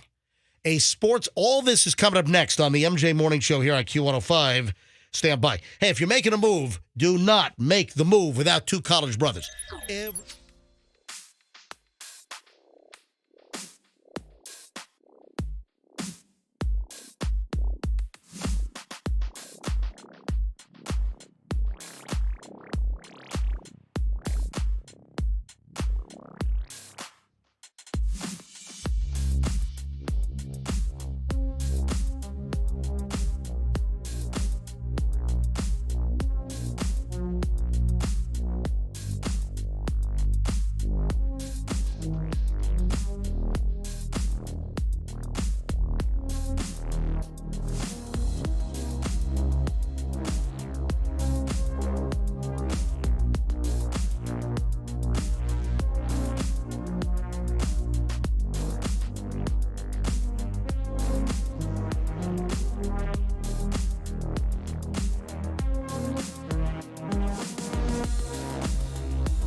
Q105 MJ here with Froggy and Fester Roxanne.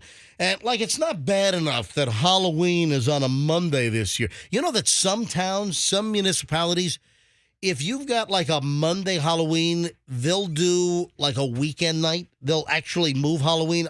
We don't do that here in the Tampa Bay area, do we? You got to get everybody on board with it. I know a couple of local community centers and community churches are doing things over the weekend for the kids, but as far as door knocking on strangers' houses, it's always been Halloween Day. But it just blows that Halloween's on a Monday. And to make matters worse, did you see that candy prices are up? Huge increases in candy prices just before Halloween. So it is estimated, according to the Bureau of Labor Statistics, that's the BLS folks in the federal government, they're saying that people will pay 13% more for candy this year. So it's about $2 extra for a $15 bag. That whole bag thing is a racket. 160 pieces, 180 pieces, and then you get some stuff that you really want, and then there's some garbage in the. You know what I'm talking about? Yeah, what happens is they load them with Rolos, and an individual Rolo counts as a piece. Suckers. What? Like variety bags? They have I bought a variety bag that had a Rolo. So the Rolo has let's say 3 Rolos in there? No, it's one Rolo. One Rolo. It's one Rolo. One Rolo. And it says 250 pieces, and I'm like, yes. And it had a couple of Reese's and a couple of other different things, but I was loaded with 100 Rolos, and I'm like, oh man, they got me. Anyway, bottom line is candy prices are going up. You're going to pay more. Yeah, Frog. No, I just laughed at his Rolo joke. That's all. And I just gave him a giggle. So they only put one Rolo? No, they put 100 Rolos in there, and then but each package is only one it's Rolo. just one. What he's saying is then the big variety pack it was heavy Rolos. It was Rolo heavy. Rolo heavy. And it's just one little disc of Rolo, and they count that as a piece. It was a very Rolo-centric bag. Instead of a larger, but they use the mini bars anyway, Still, a larger mini bar would be nice. So heads up. One Rolo. Well, listen, there are a couple of people in my neighborhood that, as far back as I can remember, they hand out the full size candy bars. That's why Fester's going. They buy those 24 or 36 packs of Milky Ways, the real deal, in the cardboard box that they have on the shelf at the convenience store. And I got some neighbors that hand that stuff out. Yeah, I just want to be clear. When I come to your neighborhood next Monday, MJ, I just need your house for parking. I don't need to visit you. I don't need to. I don't even know if we're doing Halloween. I got to be honest. Yeah, I just need to park, and then I'll just. Monday night. Could it get any more inconvenient? A Monday freaking night for Halloween? It's not like they're going to trick or treat at midnight. They're going to stop coming to your house before 10. What do you got to do? Hey, by the way, it's bad etiquette to hand out full size candy bars. Just read it. Why is that? Hold on to that thought. Okay. Hang on. Let me call Michelle. She's up in Michelle's up in Boston. Sounds like somebody wrote that article. All right, it's 9 o'clock, 9:01 now at the MJ Morning Show. I don't know if they're visiting. Are you guys visiting a college now, or where are you? We're getting up now. Are you getting up now? Oh, excuse me. I've been at work for over 3 hours now, and you're just getting up? I was up until 3 a.m. I saw that you texted me at 3 a.m. Uh-huh. Why were you up at 3 a.m.? Just doing work. All right. That's done. All right, and then college applications are a lot of work, MJ. Yeah. Hold on. Shouldn't he be doing it? Michelle, you never call me MJ. In this context. I did when I first met you. I'm reverting. You're going this isn't good. Something I should know. This isn't good for you. Right. Yeah. Hey, Michelle. Yeah. I'm really bummed that Halloween's on a Monday night. I don't know if we're going to participate. No, you're not. What? You're not bummed at all. Why is that? Because that's now a big excuse for you to sit in that house and do your work while I have to stand outside and hand out candy. Oh, she's not gonna not hand out candy for the little kiddies. I think we do the honor bowl with the table out front, and of course nobody honors the honor bowl. All the candy's gone in the first 6 minutes. No. We're having a big block party. What do you mean we're having a big block party? You weren't on the group thread, but we're having a big block party. Oh, no. Yeah, wait, hold on. You know what that means? Mommies get drunk night. That's what it is. It's a big old liquor fest. Thanks to my good friend ES across the street. She's organized it. All right. And across the street, we're going to have a big old table at the end of the block. We're going to put signs on all the doors or all the gates and say, come down to the end. They won't block the street off so no cars can come down, and we'll just be sitting out there with our bowls of candy. Hold on. So you're going to do a community candy table? Yeah. Not really like one table. We're just going to put all our tables together so that the kids will still get something. Yeah, I'm not going to put this. Nobody has to come up. Like a craft fair. I'm not going to put the spider webs and the stuff on the gate this year. Obviously. Now's the day to do that. Now's the time to do that. Yeah. You decorate the house. Grump curmudgeon. So, Michelle, we're coming down to your neighborhood this year, so my kids can represent your place. Okay. Yeah. She sounds excited about that. I mean, she's thrilled. I don't care if she's excited or not. I'm just saying. Fester, my neighborhood has an open bar if you want to come. Yeah. No, it doesn't. It sure does. Your neighborhood, man, is some sketchy people. Tell you what, if Michelle is part of some kind of a mommy block party, they're going to get all liquored up, man. I'm telling you. All right, Michelle. I'm just Halloween on a Monday night. That just sucks. You're not bummed. Stop it. You hate Halloween. Well, I liked it when I was 7. Right, exactly. And now you're 57. No, I'm not. Why don't you dress up? It'll be I'm fun. not 50. Get out of here. All right, Michelle, have a good day. You're visiting a school today, right? We are. All right, so Julian and Michelle. MILF on the campus. Yeah. Did you just say MILF on the campus? I think I did. I think you did too. Dude, have some. All the college kids be like, who's the have MILF? some respect for my wife. I mean, is there going to be other moms there? Hi, I'm Julian. Yeah, forget that kid. Who's this? Bye, Michelle. Talk to you later on. All right, bye. Bye. Later, Sugar Bridges. Where are they going there? All right, couple of things here. First of all, if you wear a sports bra, I've got a warning. So hang on. Sports bra warning in just a second. First, though, I got to make a phone. Yes. Did you want to hear why it's bad etiquette to give out big candy bars? Can you hold that for 1 second? Yes. Because I want to call Jamie. Jamie, in the 8 o'clock hour, so last hour at 8 o'clock, I gave away the Rock the Cash Box word at 8 a.m., and one of our listeners, Jamie, one of our Q105 listeners, won the $1,000. That's awesome. Whoa. Yeah, just an hour ago. And, of course, it's our nationwide contest, and we've got another local winner, and it just shows that, folks, take 2 seconds and text the word. When we give out the word, which happens at 8, 10, noon, 3, and 5 p.m., when you hear the word, just take a second and text the word to the number, the 45911. And we just had Jamie locally from Tarpon Springs just win $1,000. Hang on, let me give her a buzz and congratulate her. 727. All right, so Jamie Stevens, Tarpon Springs. $1,000 in her hand. How about that?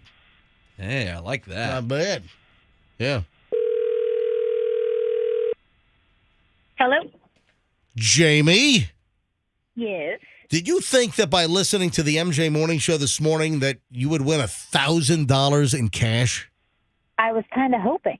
Well, guess what? You did. Congratulations. Thank you. Honestly, I don't even know. Excited. I don't even know how this works. That's good. Hold on a minute. Hang on. What I do know is that at 8 a.m., when we're doing the nationwide cash contest with our company, what I do know is at 8 o'clock, I give out the word and I tell people to text that word to 45911 by quarter after, which is 8:15. And when did you get notified? See, this is the part I don't know. When did you get notified that you won the $1,000? It wasn't even that much longer later, maybe 15, 20 minutes, so about 8:30 or so. So did they call you or you got a text back? So they called me, and I didn't recognize the number. And I assumed it was a doctor's office because one of my kids has an appointment tomorrow. So I was like, yeah, I'll deal with that later because I'm driving. And I ignored it. And they called right back. So I was like, okay, I should answer this then. And it was them telling me I won. I was like, oh, yeah, I'm so glad I answered that. That is fantastic. So $1,000 for Jamie of Tarpon Springs just an hour ago. That's fantastic. Hey, Jamie, thanks for listening to the MJ Morning Show, and congratulations. Thank you. Have a wonderful day. You too. All right, so we do the Rock the Cash Box. It's 8 a.m. We've got the next one coming up at 10 a.m., which is less than an hour from right now. And we'll give you the word. You just text the word to the phone number, the text number, 45911, when you hear the word. So it's 8 a.m., 10 a.m., 12 noon, 3, and 5 p.m. And we just had a winner here on Q105 just a short time ago. That's awesome. Congratulations. All right, so Roxanne, back to the candy bars. And I can't imagine what the hell this means, that you give a kid a real-sized candy bar instead of the little mini crap, the fun size, which, how is it fun that you've got a fraction of a candy bar? How the hell is that even fun? So this just doesn't compute. How is it bad etiquette, according to whatever source you have, about giving out full-sized candy bars? Well, according to CNN, for whatever that is worth, you shouldn't hand out fake news. Yep. You should exactly. You shouldn't hand out full-size candy bars on Halloween out of respect for your neighbors who are handing out fun-size bars. Oh my, get this. Yeah. That's all kinds of woke crap. Yeah. Now, I'm not saying I agree with this because some texters are like, why is that bad etiquette? Oh, I'm not saying I agree with it at all. I'm just saying what the word on the street is. Yes. That is like woke crap. That's what the word on the street is? Don't give out full-size candy bars because it makes your neighbors giving out the little crappy-sized candy. It makes the neighbors giving out that little cellophane 3-pack of candy corn look bad. I don't care. I'll give them a candy corn. You ever seen those giant candy? Yeah, dude, where can I get those giant candies? I'm talking like the size of me. I've seen them at like Hershey. Yeah, like I've seen them in Hershey, PA, like in the gift shop. They've got I need a novelty. Like the mattress-sized Hershey bars. Could you imagine giving a couple kids a couple of those? I mean, yeah, Andrew. Yeah, I was in a Godiva store one day in International Plaza. Yeah, of course you were in the Godiva store. A woman came in and wanted to buy a bunch of Godiva bars to give away for Halloween. Are you kidding me? I wish I knew what neighborhood that was. Like $8, probably Avila. So like $8 candy bars. Pretty much. Any cherry cordials? My favorite. I want to give like the little 4-year-olds little liqueur-filled Godiva chocolates. They'll spit that crap right out. Oh, Bobby, it tastes bad. What is this? A poison.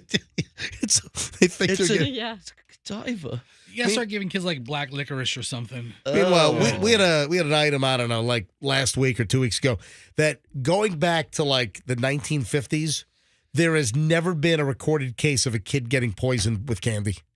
I have a problem believing that. It's just never happened. I don't know if I believe that. And also, what about the kids that accidentally eat like gummies that are like mushroom gummies? Yeah, that doesn't count. Oh. Yeah, like marijuana infused gummies or candy. Okay, so I guess it has to be like arsenic or. It's not a poison. Yeah, it's got to be like some deadly chemical. All right, so listen, that is such crap that you shouldn't give away full-size candy bars because it makes your neighbors look bad. Oh, stop. That is just woke BS. You want to give out full-size candy bars, that's fine. All right, so Roxanne, you don't wear a sports bra. Why? When you work out, what do you wear? I just let the elasticity in my body hold my boobs Let up in nature take over. In a regular bra. Holy, you don't have a sports bra? I just am not. They're uncomfortable to me. I don't like them. I just don't like them. Yeah. So that top, like that lycra top, you don't have that? I mean, I'm sure that I have one, but I don't. Okay, let me just back up a step. I don't formally work out. I just work out in whatever I have on, and I pick my kids up and throw them around. The reason why I'm bringing this up is I saw an item that there are high levels of toxic chemicals found in sports bras, according to a Watchdog report. See? Branded sports bras and athletic wear apparently have high levels of BPA. Now, BPA, isn't that the stuff you're supposed to avoid, like in water bottles? Yes, it is. BPA because is you like want to buy BPA-free water bottles. Right. So BPA is it's like bifismol accelerate. It's like some. I'm pretty sure it's not papipathy. Fester, open up a new window. Leave that window there. Open up a new window. And what is BPA? It's like bifismol. It's bifismol propylene acetylene. I don't know. What is it? What does it stand for? I think I'm very close. Bisphenol? Bisphenol? Bisphenol. Bisphenol A. Bisphenol A. Yeah, all right. So that's what this BPA is. And I know that people tout, BPA-free water bottles. But apparently this chemical, this compound is in a lot of sports bras. And the story says that sports bras sold by Athleta, is that how you say it? Athleta? Mm-hmm. I know that I've seen Michelle get the catalog. Pink, Asics, The North Face, Brooks, All in Motion, Nike, and Fila were all tested for BPA in the past 6 months, and the results showed the clothing could expose wearers to up to 22 times the safe limit of BPA based on standards set in California. I think California's they're a little extreme. They're a little nutty. It's like, you ever notice, like, whatever you get like a TV set and there's some kind of warning, California chemical warning. If you eat this TV set, it could be bad for your health. It's like, But only in California. You're not buying it in California. You're fine. I know. But apparently there's there's too high a level of BPA into these sports bras. So why would they have BPA in sports bras but not in regular bras? I guess because they need some like plasticky sort of buoyancy to hold since you don't have the underwire? Under California law, I don't know, specifically, it's Proposition 65, which was enacted in 1986. The maximum allowable dose of BPA via skin exposure is 3 micrograms a day. And some of these sports bras exceed that by up to 22 times. So heads up, because your sports bra might be bad for your boobs. And your whole body. I guess is what the deal is. All right, this is idiotic. Balenciaga. Fester, bring this up. You got to see this. Okay. Balenciaga, the luxury brand, purses and shoes. Balenciaga has teamed up apparently with Frito-Lay, and they are making Balenciaga bags that look like potato chip bags. All right, that's pretty awesome. And Fritos bags. You see how much they cost? $1,800. Yeah. What? So wait, is it a plastic bag? It's like, I guess, a vinyl kind of. A leatherette, maybe? Something. This is crazy. So it looks like a giant Lay's bag, and it says Balenciaga on it. And that can't be real. This can't be real. Dude, I'm not making this up. Look at that. Yes, it's a large bag made by Balenciaga, the luxury brand, and it looks like it's a giant bag of Lay's classic chips. I'm just going to carry around a giant bag of Lay's classic chips and tell people it's a Balenciaga bag. Just get the family size. Yeah. Yeah, see, I don't think their bag makes like the wrinkle sound that the Lay's bag in the store does. I want a Funyun one. I'll see if they make it. No, they have a bunch of them. So they've got Lay's. Did I see Fritos? I think. See if you can find the pictures of all the bags. This is unbelievable. $1,800. So it's the same size, give or take, as a potato chip bag. So that is nuts. I think, would you spend $1,800 on a bag from Balenciaga that looks like? I'm only seeing Lay's bags, just different varieties, like the spicy hot Lay's, and is that sour cream and onion or whatever the hell? I don't know what that is. Sour cream and onion, I believe, is a green bag. This is like a barbecue themed barbecue one, and they got the regular yellow one, like a bag of yellow Lay's. I love this. If I had an extra $1,800 laying around, I'm getting this. This is awesome. That seems a little excessive, folks. I'm sorry. And I got to try to piece this together. Did you see what's going on with James Corden? Yeah, I did. This is weird. James Corden, it's the Late Late Show. I think he's the most talented late night guy, James Corden. And this is his last year. He's ending, I believe, in the spring. So next year, he's ending the show, and I think he's packing his crap, leaving Los Angeles, and going back to England or something. But James, do you have any audio? Do you have any? Find some. Is there any video of his show online? Fester? Is that what I'm looking for? Yeah. This window's already pulled up. Just find some audio from the actual show. What happened? See if we can find it. Is he okay? I heard something was that at a restaurant. Yeah, Yes. all right, roll the. Give me the second one. Hit the second one. This one right here? Yeah, click on that. Yeah, just so some folks can hear some James Corden. Okay. All right, so this is James Corden from The Late Show on CBS. Entrancing Florence Welsh is here tonight. Florence, how are you? Are you good? This is where they're introducing the guests and they're opening up their dressing room doors. Good, I am good.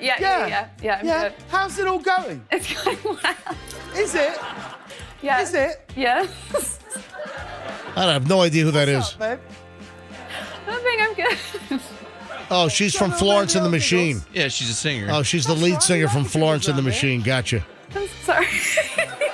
Oh, is she on drugs? I hope. All right, so this is a little bit of James Corden. Let it roll because they might run the opening song. So James Corden apparently is a rude dude when it comes to food. Rude dude food. He's a rude food dude. And apparently he was at a very high-end New York restaurant and he treated the staff like crap. And the celebrity owner of Balthazar, which is a very well-known, famous New York restaurant, Balthazar, and he apparently treated the staff like crap.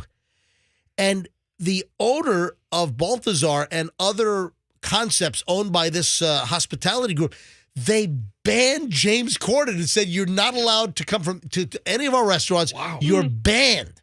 So here are the posts from the owner. The guy's name is Keith McNally.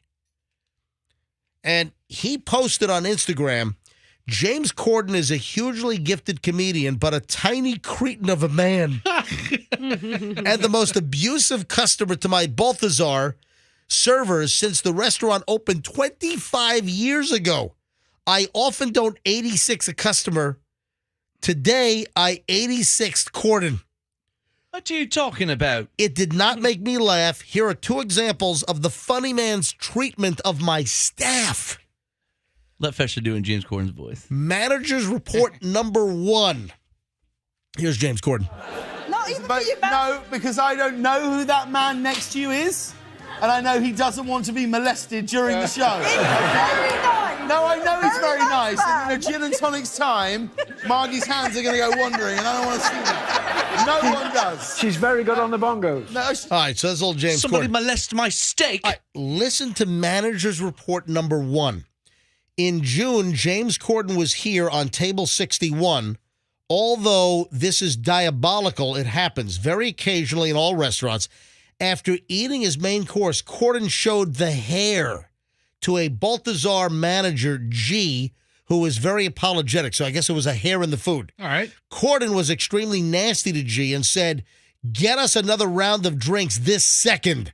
And also take care of all of our drinks so far. This way, I write any nasty reviews in Yelp or anything like that. So it sounds like James Corden was threatening them, either bring us free drinks and comp all the drinks we've already had, or else I'm going to write a nasty review. All right, that was manager's report number 1.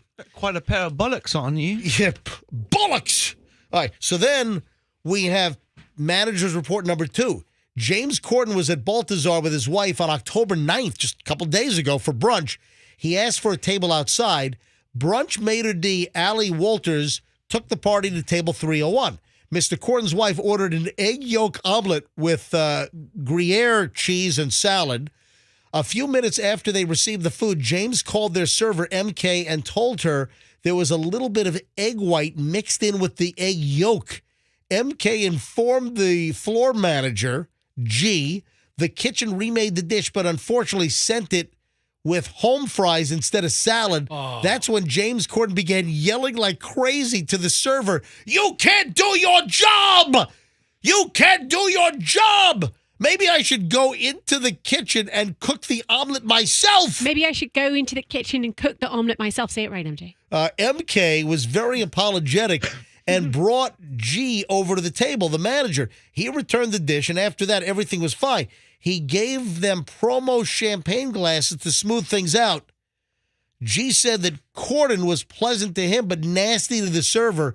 MK was very shaken but professional and continued to finish her shift. And so the owner of Balthazar, they've got a couple of other concepts in Manhattan. They banned James Corden for life. They said, you're out. You can't come to our restaurants anymore. What the All right, so I think I found James Corden talking about what we just talked about. All right, now hang on a minute. Then, though, there's an update. They rescinded the ban. All right, so you think this is fresh? Yeah, listen to this. All right, hold on. This is from maybe last night. Please. All right, roll it. Go.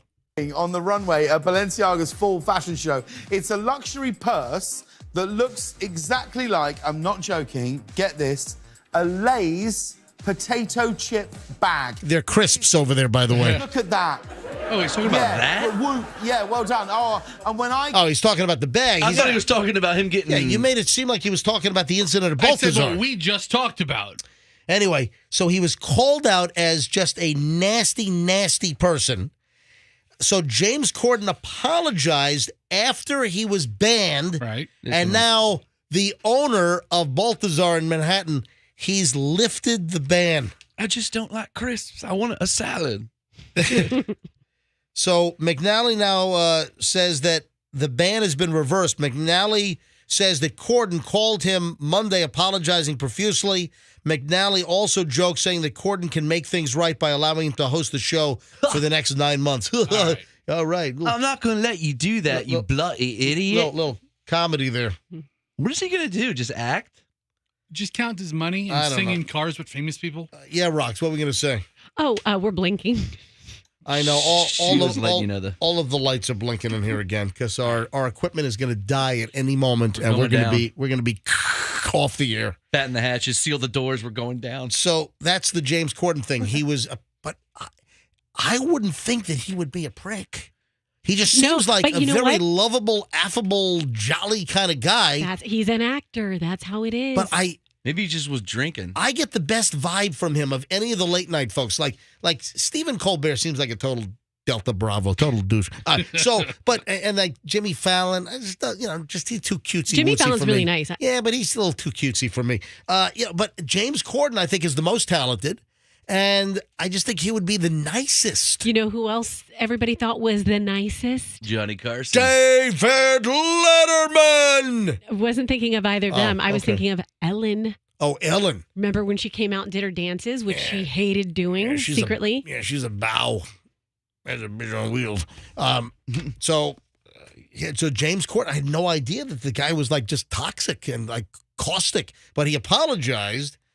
And listen, you're a celebrity. The spotlight's on you. Why would you want to?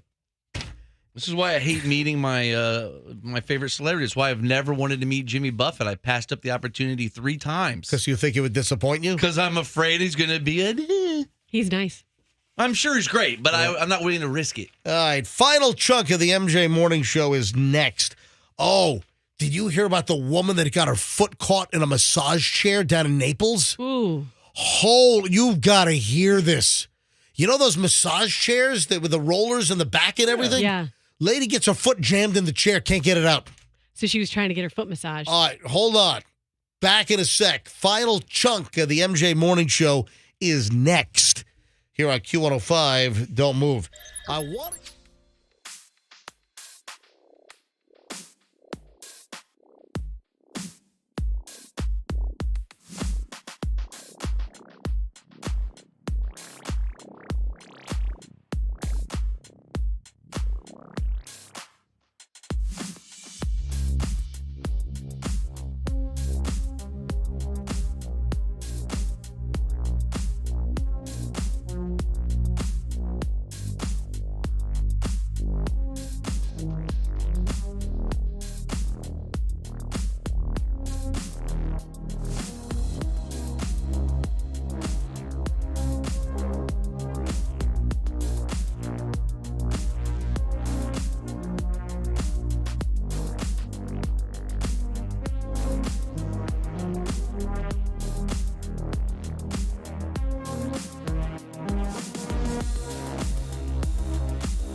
MJ Morning Show at Q105. Final minutes here, final segment of the show here on a Tuesday.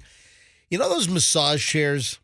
What was that store at the mall? Like Sharper Image. No. Brookstone. No, yeah, Brookstone or like Hammaker, Schlemmer, Blammer.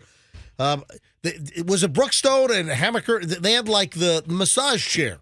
Yeah, I would have guessed Brookstone, but Yeah, Brookstone's famous for all those knickknacks. Well, guess what? This woman was in a massage chair at her house, and she got her foot caught in the mechanism and couldn't get it out. Oh, what's that horror movie where the chair eats the person? Well, I'll tell you what, this is pretty damn close.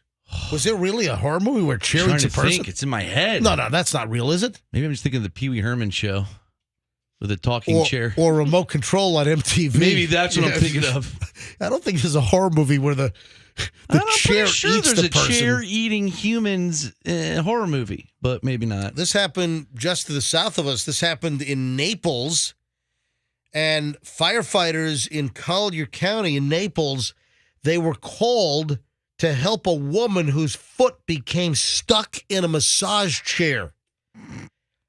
They had to get a saw, like a metal saw, like the Jaws of Life or something, to get her foot out of the chair. What kind of a... Isn't a chair soft?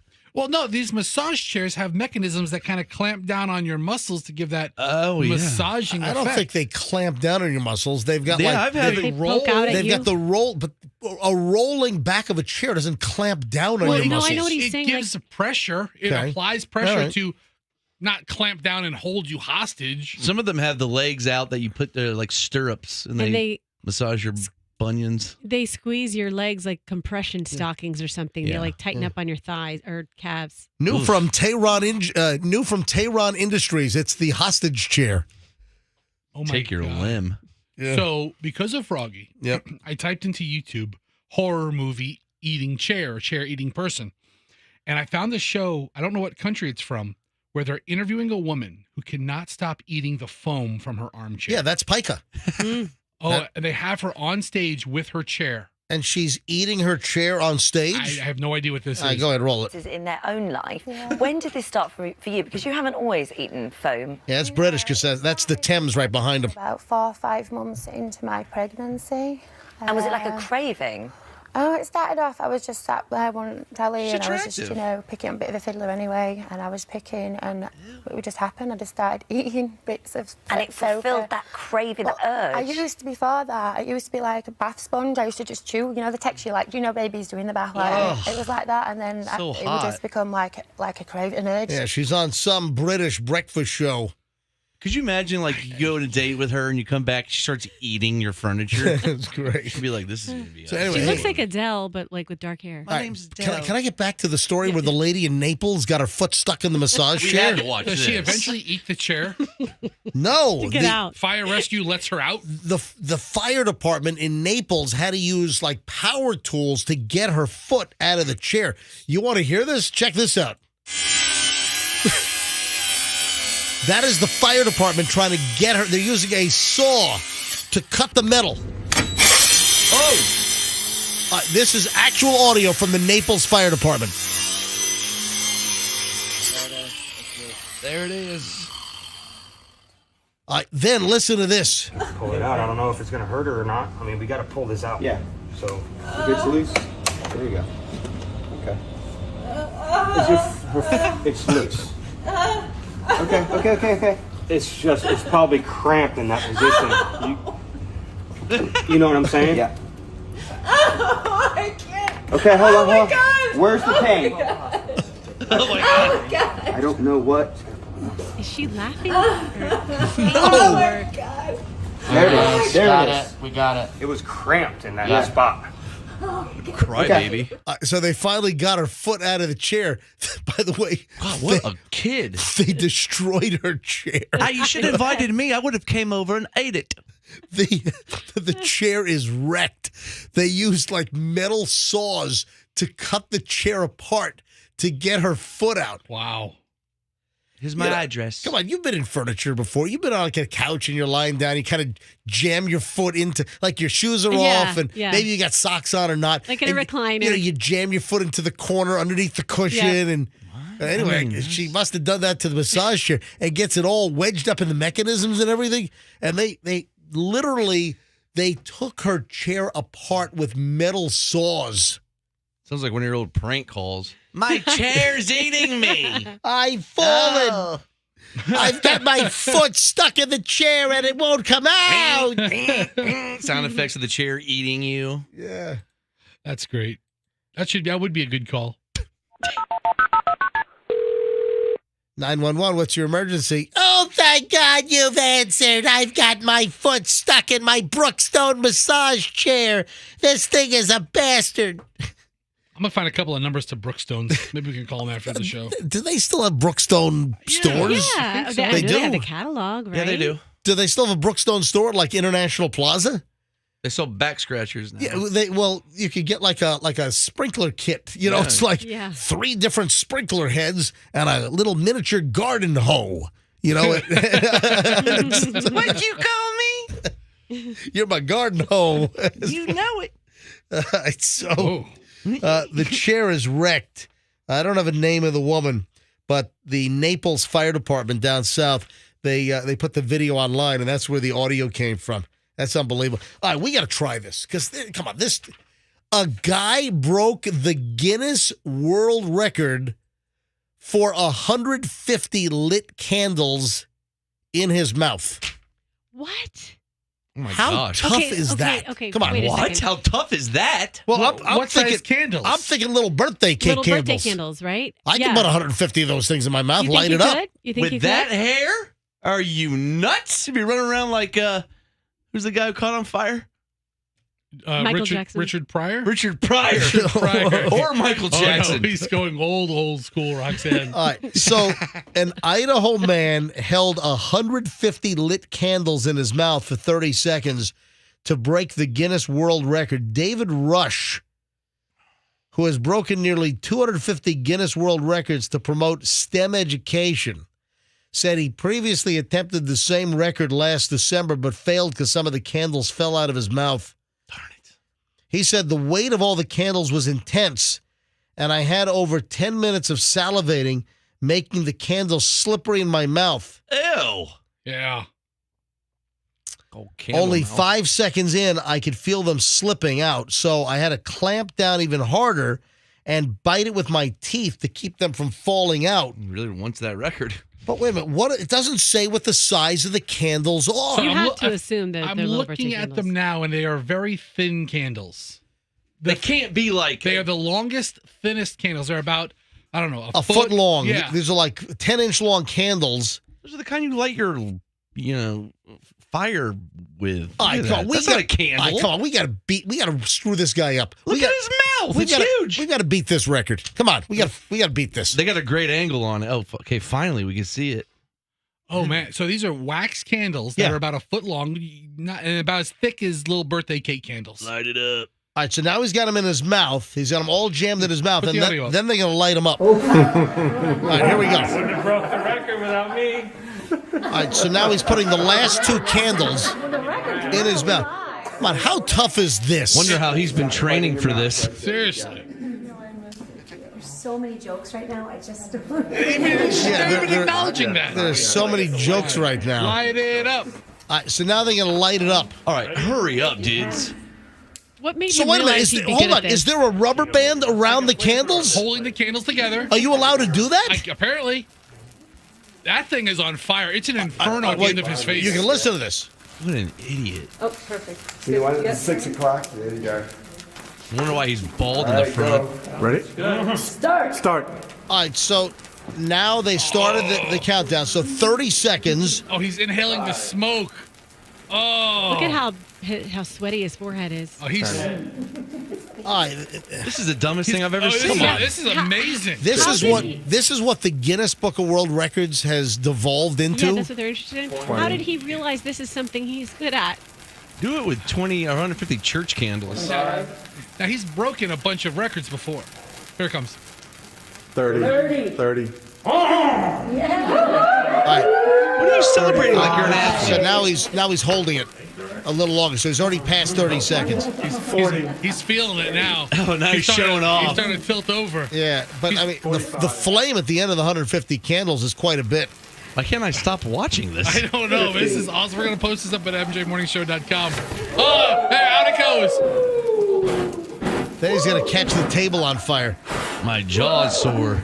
Yeah, get some water. Yeah, no kidding. You got a water bottle right of there. You got a bottle of Dasani water right in front. What a couple of humps. Pour the. Oh yay! I broke the Guinness World Record.